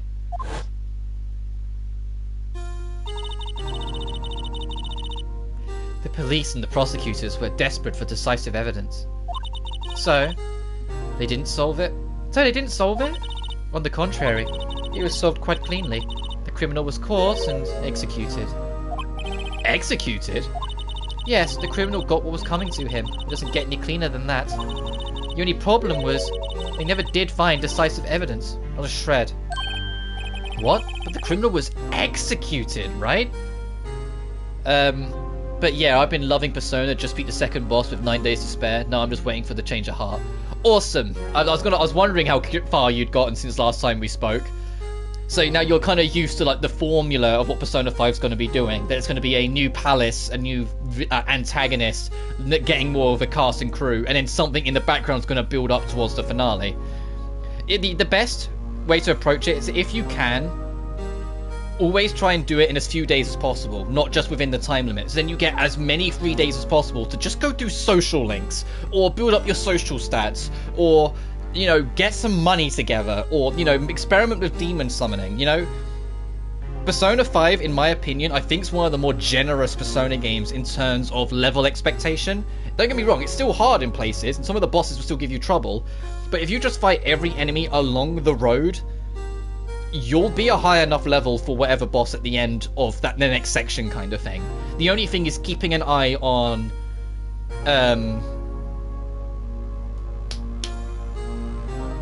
there's going to be like there's like an in-between. There's like a piece in between where it's like outside of the dungeons, you can go there to grind. Keep an eye on that, because that the game doesn't really, it spells it out for you a little bit, but doesn't do much to tell you it's kind of important for later on. So visit it like once per, I'd say, chapter, if that makes sense. Like when there's a new dungeon open, once you've done the dungeon, visit that place once, or just before the next chapter starts off, give it a check. But you don't need to visit it every other day, because you'll lose time that you might want for social links, and you should be using on social links and social stats. But just check there once in a blue moon. What did you think of the first two antagonists, though? Because if you've just done the second boss, how have you found it? Like, how have you found it? What do you think of the villains? What do you think of the dungeons, the gameplay systems and mechanics, yada yada? But the criminal was executed, right? On the basis of evidence of a sort, made up evidence. What? You mean they executed someone with fabricated evidence? The best part came several months after the trial. Every detective involved in the case was dealt with. Some were demoted to patrolmen, others found themselves out of a job. And you were one of those. Myself and one other person you know well. Where could it be? Exactly, Detective Jake Marshall. Oops, I mean Police Department Security Detail Officer Jake Marshall. As professional detectives, we investigated that case from every angle. Jake was particularly determined. And then, it was over, and he was demoted. However, he hasn't forgotten, and neither have I. You haven't forgotten SL9? There was another side to that case, a hidden side. That's what we're after now. And no one up in their fancy offices can stop us. Wait! Those lunches you sell... They are the only one reason I come to sell lunches in this accursed office. I come here to meet old friends, boyfriends that can help me investigate. Miss Star's old boyfriends, how many does she have anyway? Just when all the detectives on SL9 had disappeared, we find new evidence. There has to be a connection. So, Rookie. What? It seems like you're serious about investigating this case. Yes. Then you should take this. A Salisbury steak lunch? I know a certain guy who might help you if you tempt him with this treat. Yeah, Officer, excellent at putting Marshall in a good mood. Miss Starr? Officer Marshall, is he your, are you his, going out? Why do you want to know? I was just wondering what happened to him. A long time ago, when he was helping my sister do cases, he was so nice. He got along so well with my sister, it made me jealous. And he was nice to me too back then. This would be when Officer Marshall was a detective. But now he's so cold. Jake and I were merely cooperating on this investigation. We're putting the past to rest, as it were. Nothing more than that. Hi. I see. Thank you. Officer Jake Marshall. Okay, after that, examine the ladder if you haven't already for the trophy. Yeah, I have. Move to the guard station, police department. I mean, I can examine it one more time for the sake of it. Yeah, not that it makes a difference, but still. So we need to go to the police department. Excuse me. And then from there we can go to the guard station. It's even busier as ahead today than it was yesterday. The detectives are running around as fast as they're blurring. I suppose it makes sense. The detective did get killed here after all. So, the evidence room, the scene of the crime, according to the pamphlet that we got on the front desk, here it is. She's like a kid at an amusement park. Oh, a real crime scene. Let's go take a look. There's supposed to be Gumshoe there.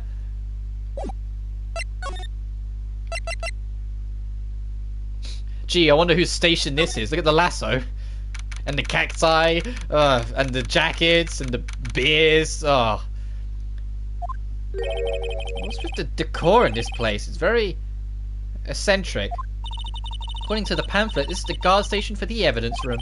So beyond that door is the evidence room. The scene of the crime? Sure seems that way. Oh. What's wrong? It's those cacti. They're so prickly, so imposing. It's hard to think straight. Can't handle the cacti. Stay out of the desert. What I want to know is, if this is a guard station, where's the guard? I have a feeling I know who he is already. Yeah, I think I do too. Alright, what are we investigating in here? Go to the guard station. Go back to the entrance.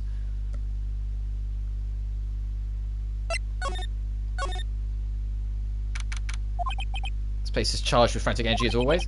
Please! Huh? Wasn't that... One steak lunch, please? Oh, it's you. Detective Gumshoe? Oh, the time for chit-chat, pal. I'm a busy man. What I mean is steak lunch from Lunchland. Oh, you mean one of these? Actually, it's not for sale. I think I just heard the sound of his heart breaking. Now's no time for despair. We caught our criminal. We just need evidence. The criminal? You mean... You heard about the stabbing in the police department evidence room, right, pal? On the same day that the detective was killed in the prosecutor's parking lot, another detective was killed at the police department.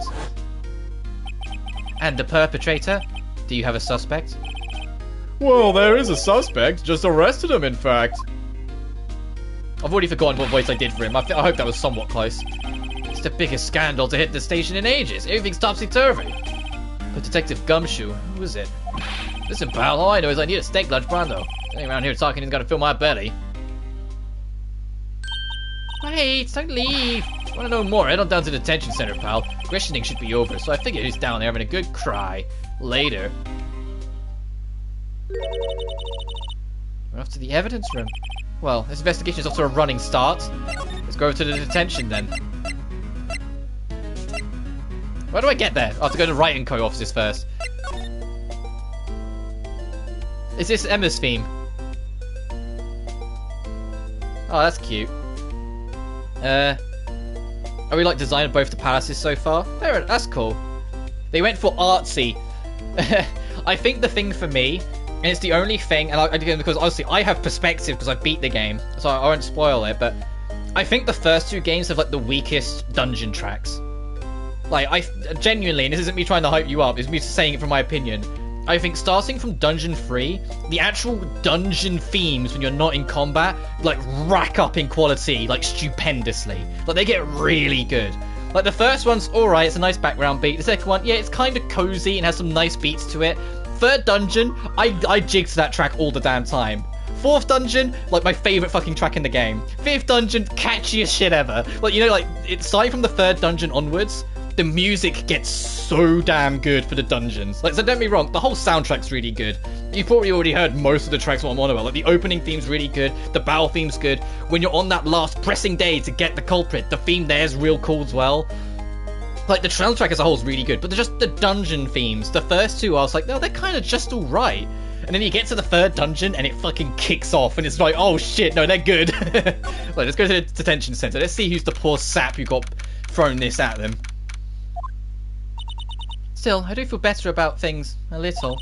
I mean, they caught the person who stabbed Detective Goodman, didn't they? Oh yeah, I guess they did. But it's not to go too far down that road right now, things might just get confusing. What was that? Sir, that's what I know who this is already. Sir, that's what I'm saying. Me, a perpetrator. I'd say I was the perpetrator against Sir. That's what I'd say. Hi, greetings, sir. Wait, I know who you are. Excuse me, but is Mr. Edgeworth or anyone on the premises? I'm here, sir, to request the chief, sir. I got your report, sir. Officer Meekins, so you're the guard here at the detention centre. No, sir, I'm not, sir. I'm a little lost patrolman, like a little lost lamb, sir.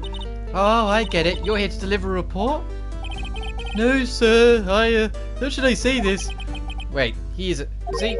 You, Officer Meekins, you didn't, did you? Perpetrator Officer Meekins reporting, sir.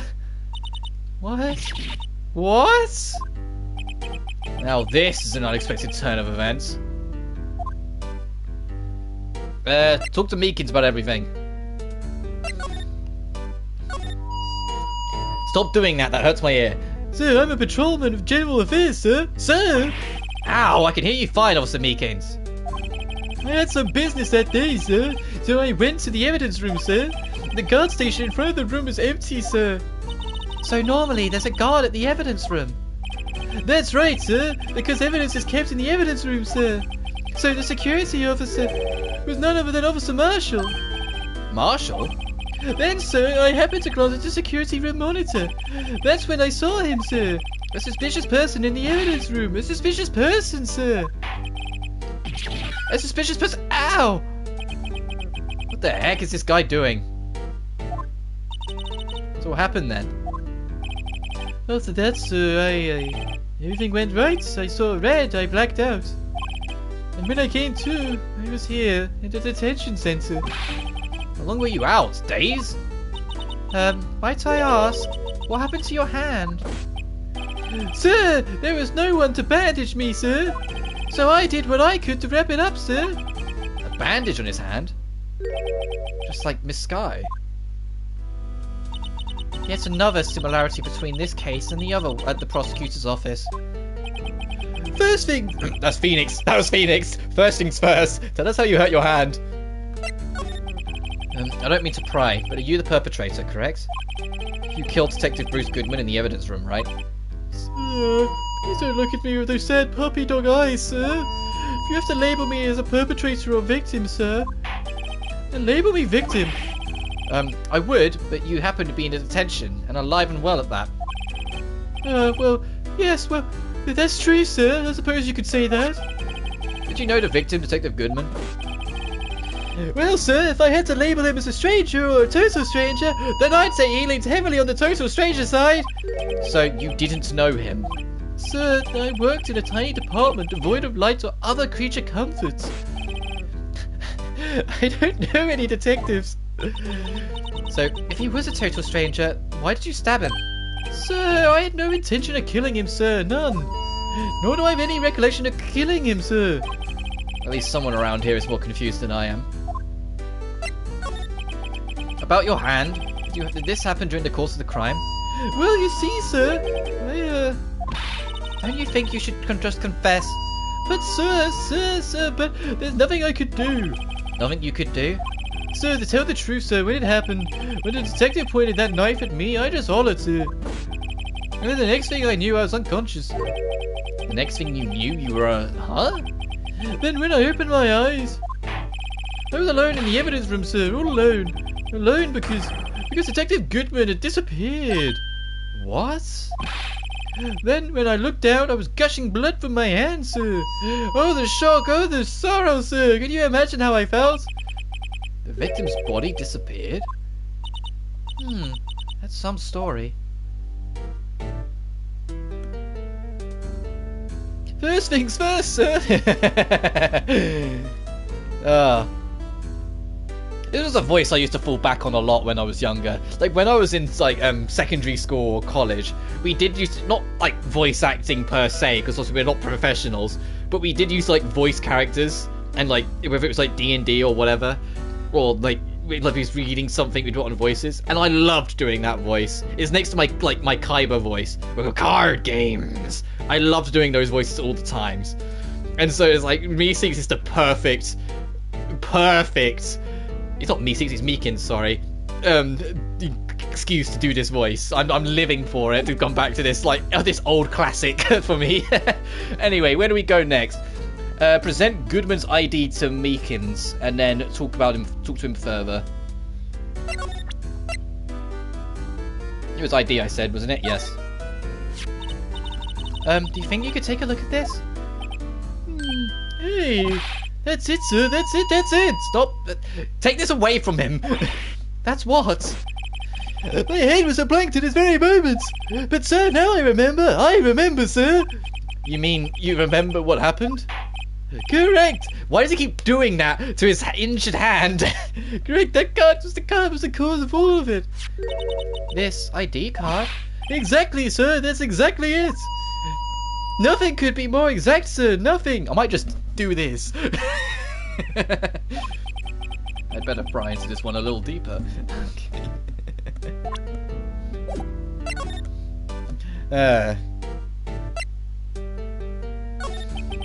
Can you tell me what you do remember? Well, sir, you might say I'm a little lost patrolman, a lost little lamb, if you will. I didn't know Mr. Detective Goodman, who was in the evidence room. And that's why you thought he looked suspicious? Sir, I entered the evidence room and asked the man to show me his ID card. Well, that sounds pretty much by the book so far. That's right, sir. That's what I've been trying to tell you. So you asked Detective Goodman to show his ID card. What did he do? That's the thing! Suddenly he pointed a knife at me! What? Sir, I assure you, I was flustered as you are right now. So I whooped and let at him. Detective Goodman pointed a knife at him? Do unto others before they do unto you, my own father's words, sir. What happened then? Well, my eyes, sir, everything went white. And when I woke, I was here. Right.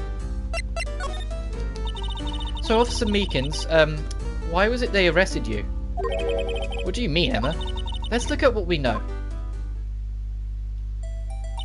Now, Officer Meekins didn't know Detective Goodman, and the victim, who we met at the scene of the crime, didn't show his ID card. In other words, we have no way of knowing if the victim was really the victim. And if his body just disappeared from the evidence room, we don't even know if anyone actually died. That's it, sir. That's what I wanted to say. That is, I did say something along those lines. Huh? But you still ended up here. They told me it had been him, sir, on that day, at that time. Detective Goodman was definitely in the evidence room. That's what they said. But you don't remember the events clearly. I know, sir. The wound is opened back, sir. How could this have happened? yeah. How could this have happened? How could this have happened? I don't understand, sir. No, but the videotape is quite clear. Huh? Videotape? From the security camera. The crime, my crime, the crime I saw to stamp out is there. It's me. It's on tape. And you waited until now to tell us this? I'm sorry, really sorry, sir. I'll head over my badge. I don't deserve it. My hand hurts a little now. if my hand's aching from doing this here, and he's done it like how many times on like a wound, a recent wound when I can speak. Come on, you know. No thanks. I got my own. Well, let me go check out the crime scene. Is that everything? Yeah, go to the Crimes Affair department. 23rd Police Station. Hey, Mr. Wright, look who's standing at the Chief of Detectives desk. It's Police Chief Gant. And you're sure this is all, hmm? You know what it means, if there's anything missing. Sir, I'm sure it's most likely totally perfect. We checked all the drawers, under the seat cushion, behind his computer monitor, his iPad, coffee machine. I see. Well, if anything does turn up, you call me right away, deal? Yes, sir. We'll scour the place again, sir. Chief of Detectives looks a little flustered. Oh, righto, my boy. How you been? Swim much? Oh, Chief Gant, reporting for duty, sir. Why are you saluting him, Mr. Wright? Just fair, if that person had that much of a presence, I probably would too. He's fucking like the top dude of police. Alright, let's talk to Gant. Is Edgeworth going to be okay? Oh, Worthy. Oh, you know, they're doing a little inquiry committee with him. Sounds like an Inquisition. Yep, well, they had no end of troubles with the boy since last year. You mean the incident on God Lake? It doesn't look good having the top prosecutor sit in the defendant's seat, does it? And you got someone else found guilty in that case, right, Righto? Yeah, another attorney. Another prosecutor, sorry. Von Karma. A legend he was, undefeated in his 40-year career. But in court, he fixed it until he was caught for forging evidence. Wait, I didn't do anything wrong. He did forge evidence. In any case, the prosecutor's office is in a bit of a turmoil, you might say. Why, they'd just about do anything to restore their reputation. Now, depending on what that inquiry committee decides, it could be bad for Worthy. What? It's downright odd, I tell you, the detective getting killed on their turf too, I mean. There being the prosecutors, I assume. Scientifically speaking, it's impossible. Yes, but that's what the evidence is saying. Goodman was stabbed in 2 locations at the same time. That's what it says. What evidence is this? Now, Righto, I can't give away all our secrets just like that. And this in particular, well, it's a little sensitive, but I can't talk about it. I wasn't expecting much anyway. You know, one thing I hate most of all is hiding stuff. Secrets, can't stand them. But you know, it's a full-time job just keeping the chief detective's trap shut. Oh, he was the one you were picking on earlier. Huh? You saw that? Whoops. I wonder what it was that he wanted the chief of detectives to do. Let's see if we can find out and kind of discreetly ask him. Anything else, or should we leave Gant to it? I'm the bald man in the back of the room. So you have to see that. What exactly did the chief of police want you to do? Well, see over there. There's Goodman's desk. He wanted me to check it for anything that might be a clue. They took away every last piece of garbage in the trash can.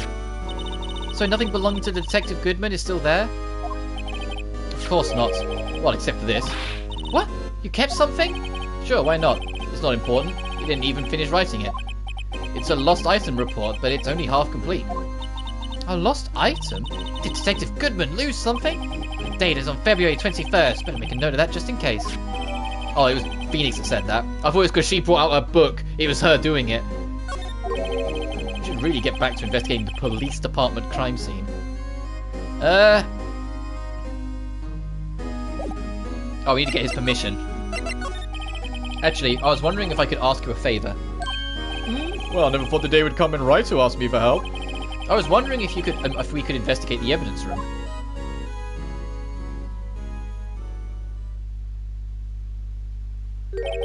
No, Righto. Actually, I'm sorry, I didn't need to investigate after all. Righto, please, do I look like a selfish man? Huh? Heck, if anyone asked me, sir, can I borrow $50, I'd give him $50, no pound. My Britishness kicked in for a second there. I instinctively went to say pounds. So go ahead, investigate that room to your heart's content. Knock yourself out. Just goes to show you never know until you ask. And for you here, you can borrow this. Hey, it's the detective's ID card, isn't it? That's a special card for guests, don't lose it. Yes, sir, it's an honour.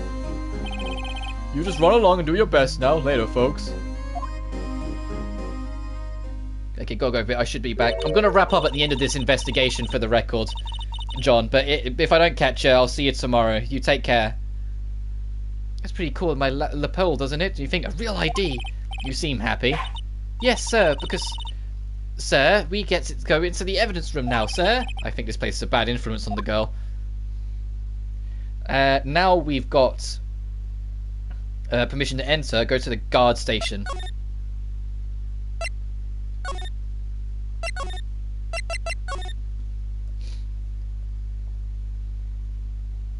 Oh, I need to scroll up. That's the end of that page.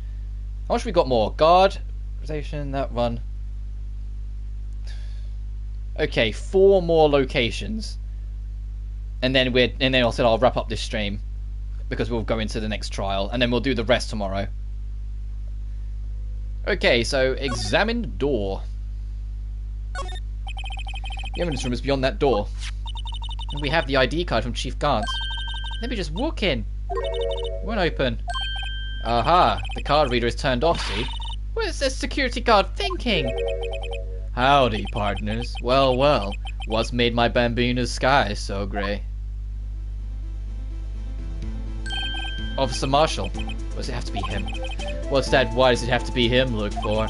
As you may have surmised, this is my saloon. We're here to investigate the crime scene. Yeehaw! That card you got there on your chest? That's better than a sheriff's badge in these parts. Yeehaw? Well, what are you standing there for? Get along, little doggies. The crime scene's awaiting. Looks like the card reader's on again. While we're here, I was wondering if you could ask you some questions. Sorry, cowboy, but I got no mind to tangle with you, Honbros. You're busy then? Did I say that? I only said I didn't wish to speak with you. Actually, you said you had no mind to tangle with us, hombres. So, to convince him to talk to us, we need to give him the steak lunch. Hey, we've had this steak in our pocket for like a past half hour. Eat it. That smell. Reminds me of Texas. So, Officer Marshall, you're from Texas? No, I just saw a special on television the other day. Is this from my baby? Yeah, Miss Starr. What's this? What's wrong? A filet steak lunch? I see. I don't see. I wonder what it means. Steak lunch given to Officer Marshall. Got an itch on my foot, it's really annoying. Alright, Bambina, you win. Ask any snack. Finally, it seems like he's willing to talk. Alright, talk to him about everything. Officer Marshall, you're in charge of security for the evidence room, right? You got good eyes, partner. It's an easy job, and I'm grateful for it. Actually, Officer Meekins at the detention center told us. That poor little doggy. Poor guy, I kept getting his name wrong, calling him Meekly. He told us something. He said that when the stabbing occurred, you weren't at your station. Well, maybe I shouldn't be telling you this, but since I got demoted from detective 2 years ago, well, you might not look it, but I lost my fire for the job, you know. So, what were you doing around 5:15 when the murder took place? Well, I reckon I was galloping down the highway on the back of my steed, Stippy. Note, he was riding down the highway on his horse named Zippy. There's no need for people here anyhow. These newfangled machines do a bang-up job of keeping an eye on the place. You mean the security camera system? I don't take to machines much. Kinda like they stewed broccoli, they sneak in next to your steak, you know? Miss Starr told us something. She said that you were a detective until 2 years ago. It was always my dream to be a rawhide wrangler at the scene of crime. That's all gone now, like a drinking hole in a prairie fire. You're still investigating the SL9 incident with Miss Starr, aren't you? That was my case. It's all solved on the record books, but it smells like a bad game of poker. I can't let it go. That's all there is to it. What kind of case was it anyway? We've heard the name so many times, but no one tells us what actually happened. There are some things you're better off not knowing, Bambina. Anyway, that case is officially dead as of 2 days ago.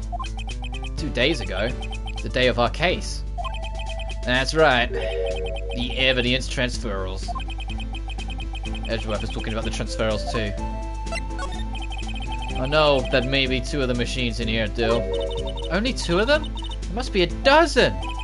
Like I said, Bambina, me and the machines, well, I'd like them about as much as I like stewed cauliflower within my steaks. The easiest ones to understand are these here security cameras. Those are the ones that Officer Meekins... I need to call him Meeseeks again then. Meekins mentioned. Nothing happened. The tapes are automatically erased every few hours. And Officer Meekins and Detective Goodman, are they on one of those tapes? I reckon there might be. You're the security guard, and you reckon? One more thing. When you go into the evidence room, you need an ID card. That's the card reader by the door. The card reader leaves a record of every ID card that passes through.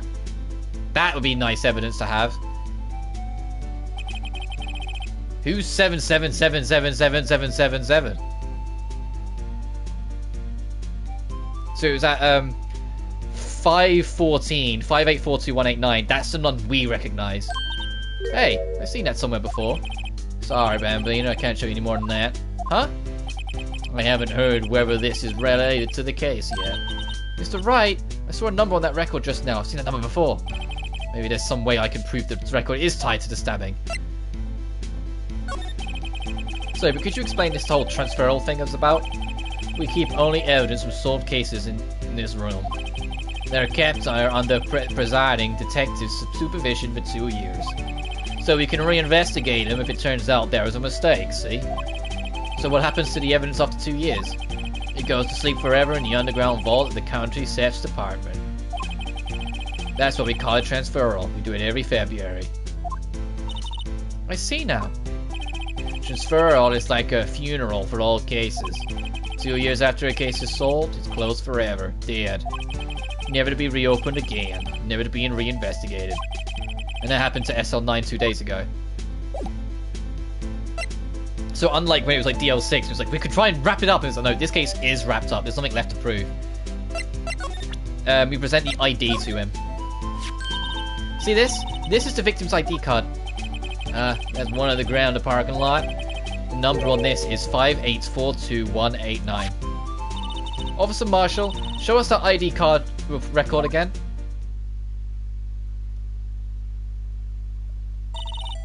Look, the fourth number. It's the perfect match. It was used at 5:14, right before the stabbing. What's more, there's only one of them cars in the world. So, when that incident occurred, Detective Goodman was in the evidence room? Wait, how did Officer Meekins... What did Officer Meekins say? So, I entered the evidence room and asked the man to display his ID card. So you asked Detective Goodman to show his ID card? What did he do? That's the thing, suddenly he pointed a knife at me. His ID... If he had his ID card, then... Why would he have pointed a knife at Officer Meekins? Alright, compadre, you win. I guess I give you this ID card record. I've got an idea. Maybe I should show this list to other people with IDs here. Well, to try and pinpoint who's who. Anyway, to the evidence room we go.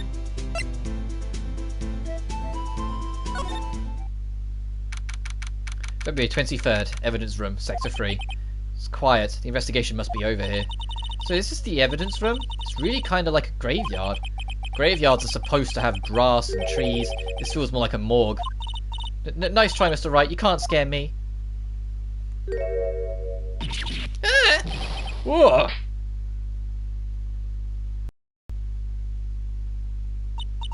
Sorry, I thought you were a ghost. I wouldn't recommend going around smacking ghosts on the head, pal. So also this 15-year-old just impulsively, like, got spooked and just went, ah! So is it true what I heard? Right, oh please, do I look like a selfish man? Heck, if anyone asked me to say, could I borrow $50, I'd give them $50, no problem. So go ahead, investigate that room to your heart's desire, knock yourself out. Yeah, it's true. So Chief of Police, Gaunt, will loan anyone $50, even me? Oh, so that's what you were talking about. Actually, I was put in charge of the investigation for today. Just for today? Boss for a day. But guess what? You got permission from the chief, so now you're boss for a day. Gee, thanks. First of all, you'll want to have this. Scene of the stabbing of the detective at the PD. Can I have a look at that?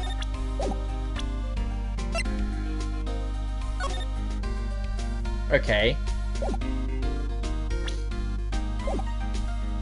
Let me scroll down. Talk to Gumshoe about everything. Present Goodman's note.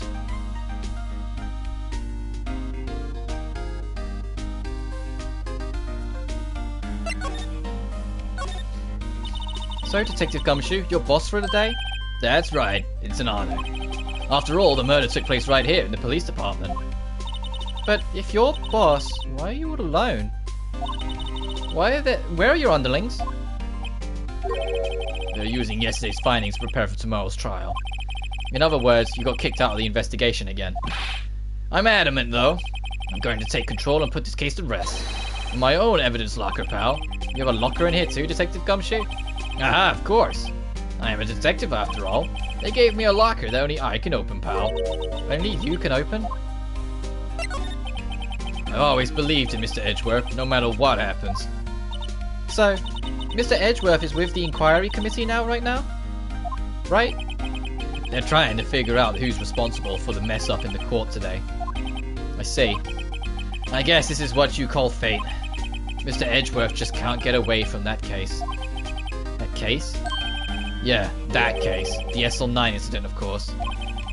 This is the beginning of the end for Mr. Edgeworth. Maybe we can get him to tell us more about that case. This place is more high-tech than you might think. Every locker is fixed so only one detective can open it. Using their ID card? Well, that's the thing, pal. ID cards can get lost. Well, I'm on my third cousin's entering the force already. That sounds like a lot. Yeah, but even I can't lose my own right hand. Right hand? Oh, you mean your fingerprints? Exactly, pal. The lock for each locker is coded with a fingerprint. So the only locker we can open is our own. Aww. I don't. You see, there's a photo on that locker of like a girl like doing the salute. She's from one of the later games. I didn't notice that. Obviously, because my first playthrough, you wouldn't have noticed it, because I have knowledge of the later games. It's like, oh, I know that face. Funny, they look like normal lockers. These are the latest model. There are tricks to the handles. See, the handles?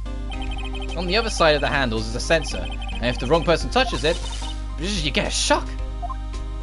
If that's what happened, my hand would be black and smoking every day. In any case, the locks aren't that obvious. There aren't even some people in the force who don't know about the fingerprint locks.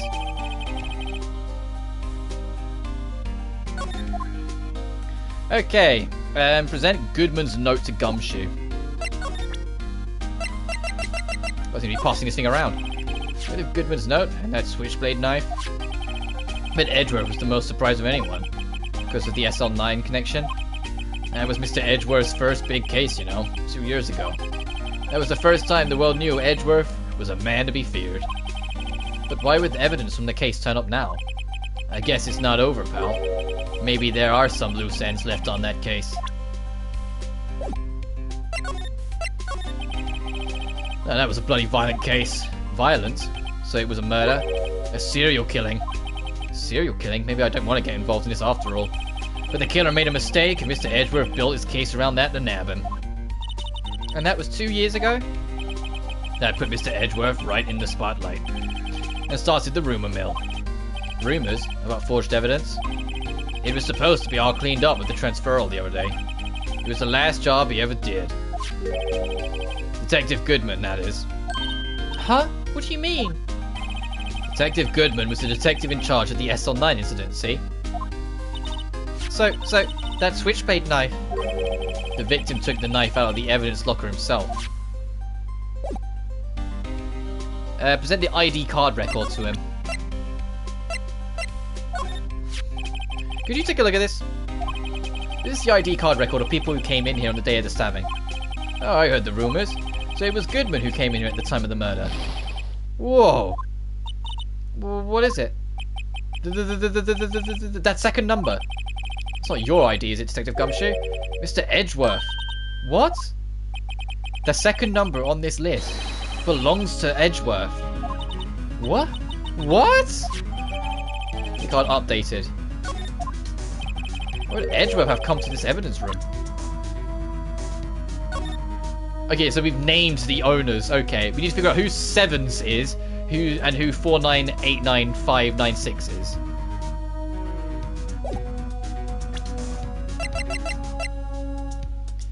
Okay, I'm guessing we talked to Gumshoe about this. No? What do we do now? Okay, after we present that to him, okay, we're going to examine mode. Examine the white item hanging out of the locker. Something sticking out of here. Looks like a shirt. It could be evidence of some case. I wonder if Detective Gumshoe put this here. There you go, pal, making me out to be some kind of slob. Not responsible for the evidence here. That said, I bet that evidence locker was open recently. How do you know? If you leave things hanging out like that, the evidence gets dirty or ripped. The guard checked on that kind of stuff and notifies the detectives responsible. How many times have I had him breathing down my neck about city evidence? Sounds like Detective Gumshoe leaves evidence hanging out a lot too.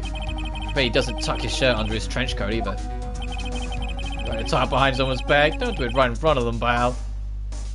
So that might be tied to a recent thing. Examine the handprint on the right side of the room. What's this? Blood? That's a little worn, but there's definitely a handprint here. Looks like someone tried to wipe it off. Mr. Wright, we have here another bloodstains. What if there are other bloodstains left in the room? We should be testing out the fluid. Alright, time to put the specs on. Oh no, not yet. Examine the open locker. Look, this one's open, and the red indicator light above the door is lit. That locker is coded with Detective Goodman's fingerprints. Detective Goodman's locker? Are you sure it's okay to leave it open like that? Well, it'd be hard to get it open again if we closed it. It's empty. They must have taken the contents elsewhere. So, examine the white gloves. Someone left a glove here, but only one. Oh, I got an itch right here, it's annoying. Sorry. Detective Gumshoe, maybe? There you go, pal. Maybe I'll be some kind of absent-minded detective. That's evidence from the case, you know. You mean SL9? It does have a tag on it. Rubber glove added. Then it's the shards, I imagine. Yeah, all these on the floor. Wow, someone must have broken something big to make all these pieces. Detective Gumshoe, perhaps? There you go, pal. Maybe I'll be some kind of hooligan. It's apparently from the case. The case? The SL9 incident, pal. See the sticker on one of them pieces there? Another piece of SL9. Take a closer look. These pieces were before wherever it was broke.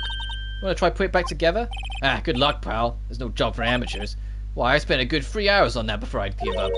That's why I always carry around a tube of glue. Well, this piece looks like it was the bottom. Let's try putting the rest in place.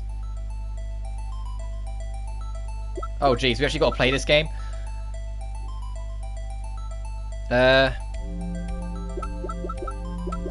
Oh, it actually got the solution in here.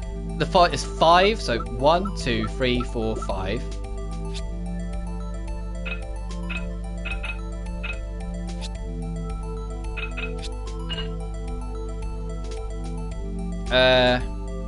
Four.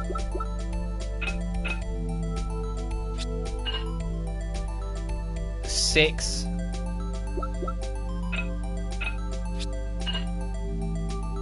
One.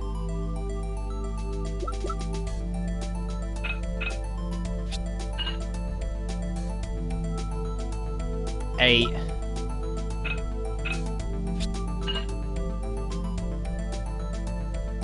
And then 3, 2, 7. So 3.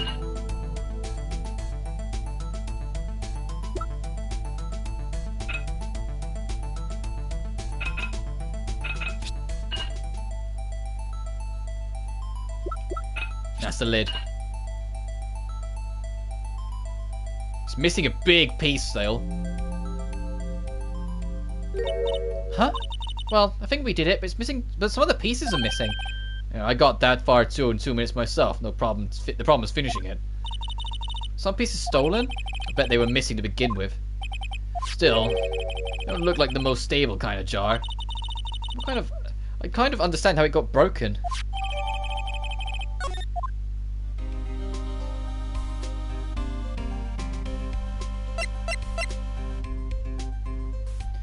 Hang on.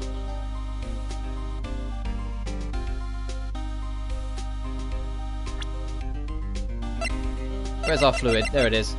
And it's triangle to spray. Make sure chat's back in gear so I can jump back to the guide in its own time. There we go. Spray the handprint.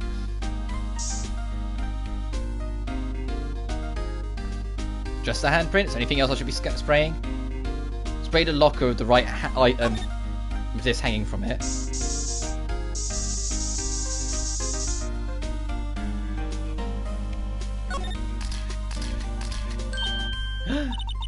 Why am I getting a reaction here? There's no reason for the murderer to touch this spot as he fled out the door. This just might be something significant. Hey, That's some pretty amazing stuff you got there, pal. What, this? It's called luminal testing fluid. Where'd you get their hands on that? Huh? I wanted to get some too. It was about 50 bucks from the chief. Where'd you get this, Emma? I always buy it from mail order. Well, I better jot this down for the floor plans. Oh, did I not click this enough then? Okay, I didn't.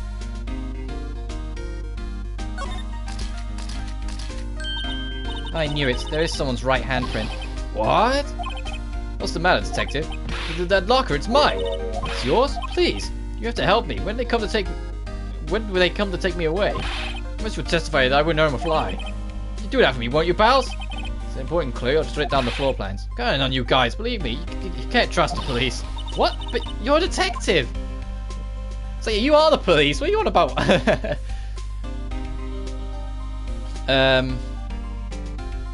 After that, we've got everything, so we need to move to the High Prosecutor's office.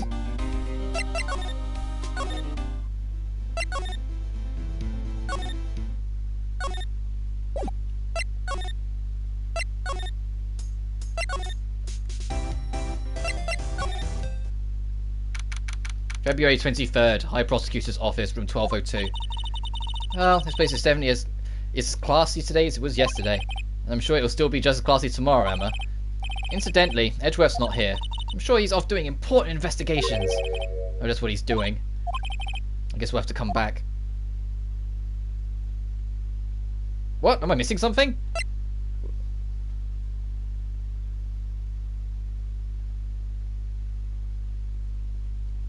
I am missing an area. I've missed something. There's something else I was supposed to spray that I missed. Hang on.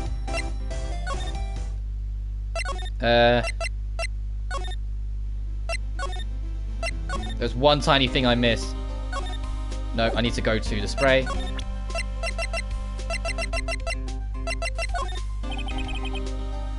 Oh no.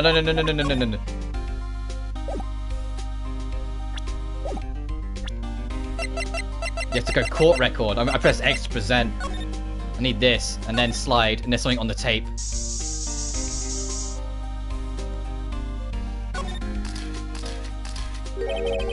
On near the tape. It's been one of the massive pool of blood. Never seen anything like it. That's what I missed. That's the last thing we need to scan, and then we go, and Edgeworth will be there. Not a professional. What's your opinion, detective? Pale blue blood. Maybe Detective Goodman was actually an alien? That proves that something really happened in front of this locker. I'll make a note of it on the floor plans. Hey, if you don't want my opinion, you should have asked. Hey pal, look at the time. What's what you need to be going to? It's just that Mr. Edgeworth's inquiry committee should be letting out soon. I'm gonna go give him my report for the day. It might help, you know. Report? You mean the note written on the back of that flyer? The one that says nothing but no problems? Yeah, it's Mr. Edgeworth we're talking about. I'm sure he can use a report like this. I believe in him. You need enemies when you've got friends like Gumshoe. I'm off, pal. Later. I should probably see what Edgeworth has to say too. Now we go back.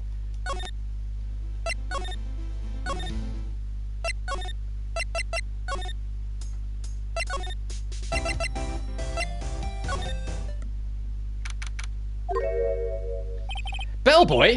Ah, guests, my apologies. Oh, it's you. Have we met somewhere? Huh?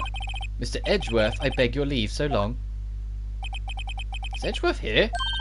There, standing by the window, a teacup in his hand. Right. He has the hotel bring him tea service. Mr. Edgeworth, you're back from the district's prosecution's office inquiry? I am.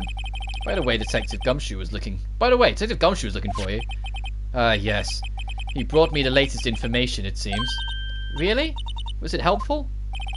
Apparently a new French restaurant is opening near here. I think he was trying to console me, somehow.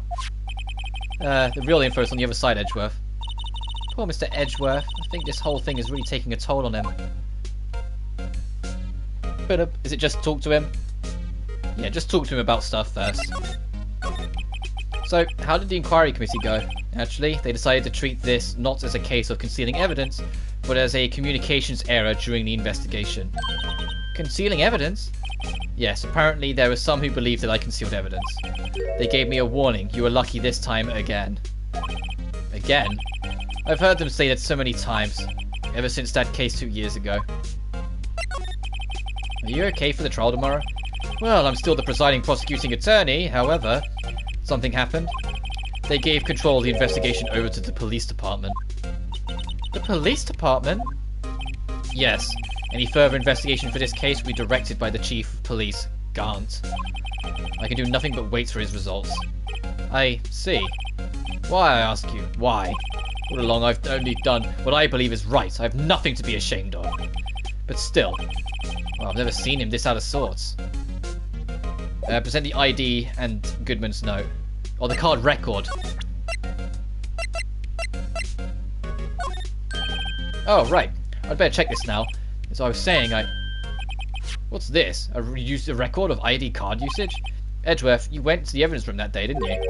Just before the incident occurred, no less? Yes, that's true. Why? Mr. Edgeworth? Please don't look at me like that. I was asked to go. By Chief Gant, no less. The Chief of Police? He wanted evidence for the case that wrapped up half a year ago. He told me he wanted me to keep it in here at the prosecutor's office. But it was solved, right? It would have to be if the evidence was already filed. The chief is never one to explain himself. In any case, on the day of the stabbings, I brought this back here. Can I ask what kind of case it was? I can't say. It really has nothing to do with the current case. Now I'm curious about this other case. I'd better make a note of it. Stubborn as always. I told you it had nothing to do with this current case. And then we need to also give him Goodman's note to Edgeworth.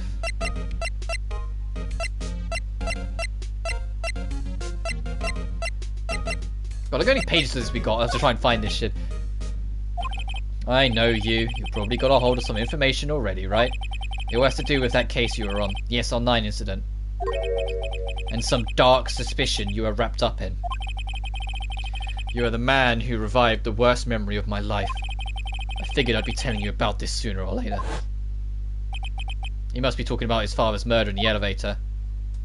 Yeah, we did kind of dig that out of him. Hey, I'm back. Hey, John. Okay, Edgeworth, why don't you tell me about it? Tell me the truth. And then now we can just talk to him, right? Allegations of forgery. The SL9 incident was a heinous serial killing case.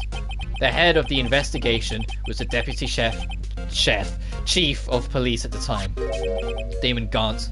That wacky old coot was involved in this case 2 years ago to then. He was a top officer. It was my first time working with him. I was nervous. Wow, you get nervous too, Mr. Edgeworth? What I want to know is why was a deputy chief of police on the investigation? In truth, I used slightly more extreme methods than normal. We were dealing with a vicious murderer. If I let him go, the blood would be on my hands. We won our guilty verdicts and the killer was executed. Wait, you didn't? Of course not. I didn't touch the evidence. Yes, I will do anything in my power to win the trial. However, I do have a code and I follow it faithfully. By the way, Emma, the chief prosecutor wanted to know something. My sister. What? If you were still studying forensic science... Huh? Yes, of course. That's why today Mr. Wright and I were using this. Luminol testing fluid, Well then, you might have used for this. Aluminum powder for taking fingerprints? It's been chemically treated for better adhesion. For me? You sure? You're the enemy, you know. I have no say in today's investigation. Do as you will. It's like he's helping us. He wants to get to the bottom of this. Edgeworth, I'm really... No need to thank me. Here, take your powder and these fingerprint files for everyone involved. Thanks. How about giving these to Gumshoe as well? Fingerprints sent and fingerprint file received. Let's get going. Oh, one last investigation. Right. Do seem to remember seeing a suspicious handprint somewhere. Yeah, back in the evidence room. Oh, jeez. And there's a lot we're doing in the evidence room too.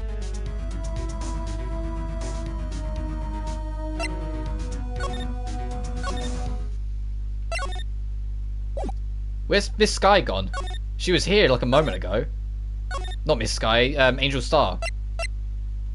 She's vanished. Oh, that's not a bad sign. Oh, and so's Marshall. Except to 3. Investigation turned up a suspicious handprint. Here in the blood, the detective's evidence locker. This is our secret weapon we just borrowed. Right, let's get started. First, choose a finger. A finger? Each finger leaves a slightly different imprint. So let's choose a finger that will leave behind the clearest print. I can't really tell the difference at a glance. Quit procrastinating, choose a finger. Do I have to choose a finger? Any, okay. Okay, now it's time to check the prints. Let me show you how it's done. Amy starting to get that sparkle in her eyes. First, we sprinkle the aluminum powder around. Huh? How do you do that? With the X button, see? Ah, looks like that did the trick. The aluminum powder adheres completely to the print. Okay, this I think was something to do with how it was like this re-release was on the DS, so they could make you touch the screen. So they had to find a way to translate that. It's like just make it so you point and press X. Once the powder is spread, just blow away the excess. Huh? How do I do that? With the triangle button. And this, the DS had a mic in the middle of the thing. You'd blow into it. Imagine you're blowing out the candles on a birthday cake. See? Wow, that looks really it looks like fun. Maybe I'd have to get used to do though. It's fine. So you'd be tapping the screen and blowing. On the original release on the DS, I imagine. Don't go up your nose or anything. You just pour the powder on the powder on thick and blow away the extra. Those are the basics of fingerprinting, Mr. Wright. Looks like we give it a try.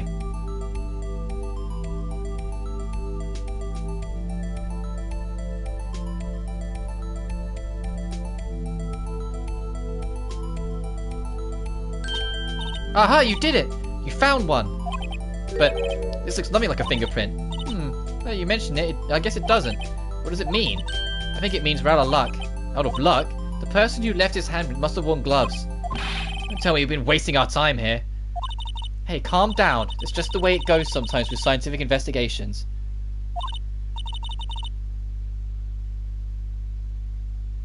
Okay, I was like, the stream wasn't moving. It was like I stopped for a minute, and I'm guessing at that point. That's a machine. While we're at it, why don't we look for other prints? Other prints? Looking at the locker door again closely. Oh, it seems like there are fingerprints outside the bloody handprint as well. Let's see if we can find a clear print. Fingerprints outside for blood. There's like a shade here.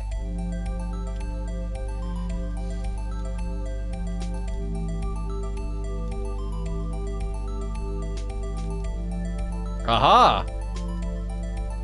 Let's get this more clear and concise.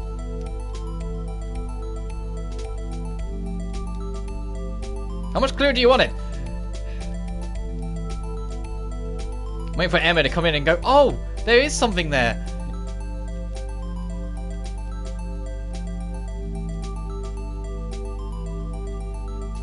There we go. Yeah, your print's so clear it's dazzling.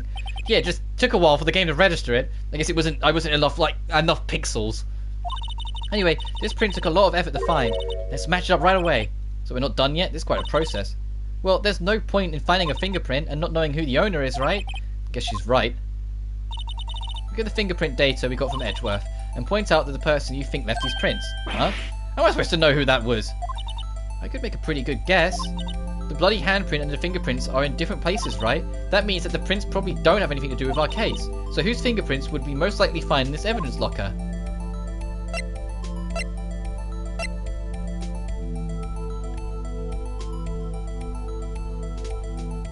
It's Gumshoe's. Comparing.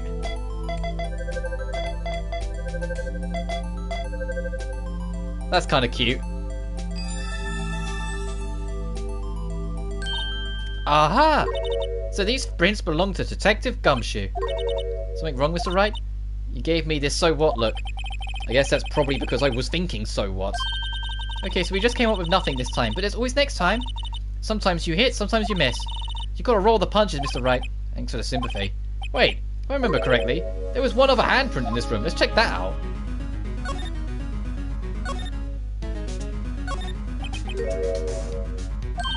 Right, there was a handprint here. Okay, wanna try using this? There it goes. Oh, it's sparkling. Yeah, check the prints.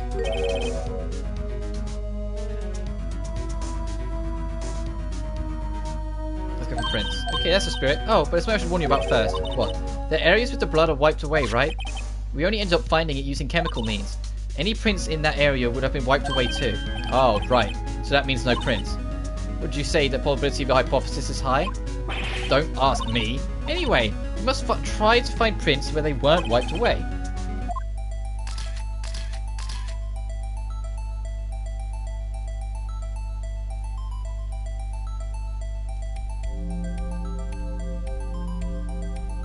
Where a forefinger would be? Okay.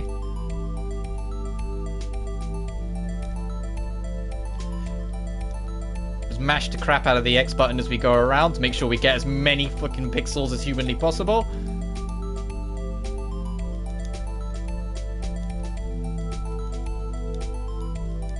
Well, I suppose this is what matters. It's this middle bit where it will actually be. Yes, make the screen completely white. And then press the one button. Ta-da! Okay. And it's Jack Marshall's.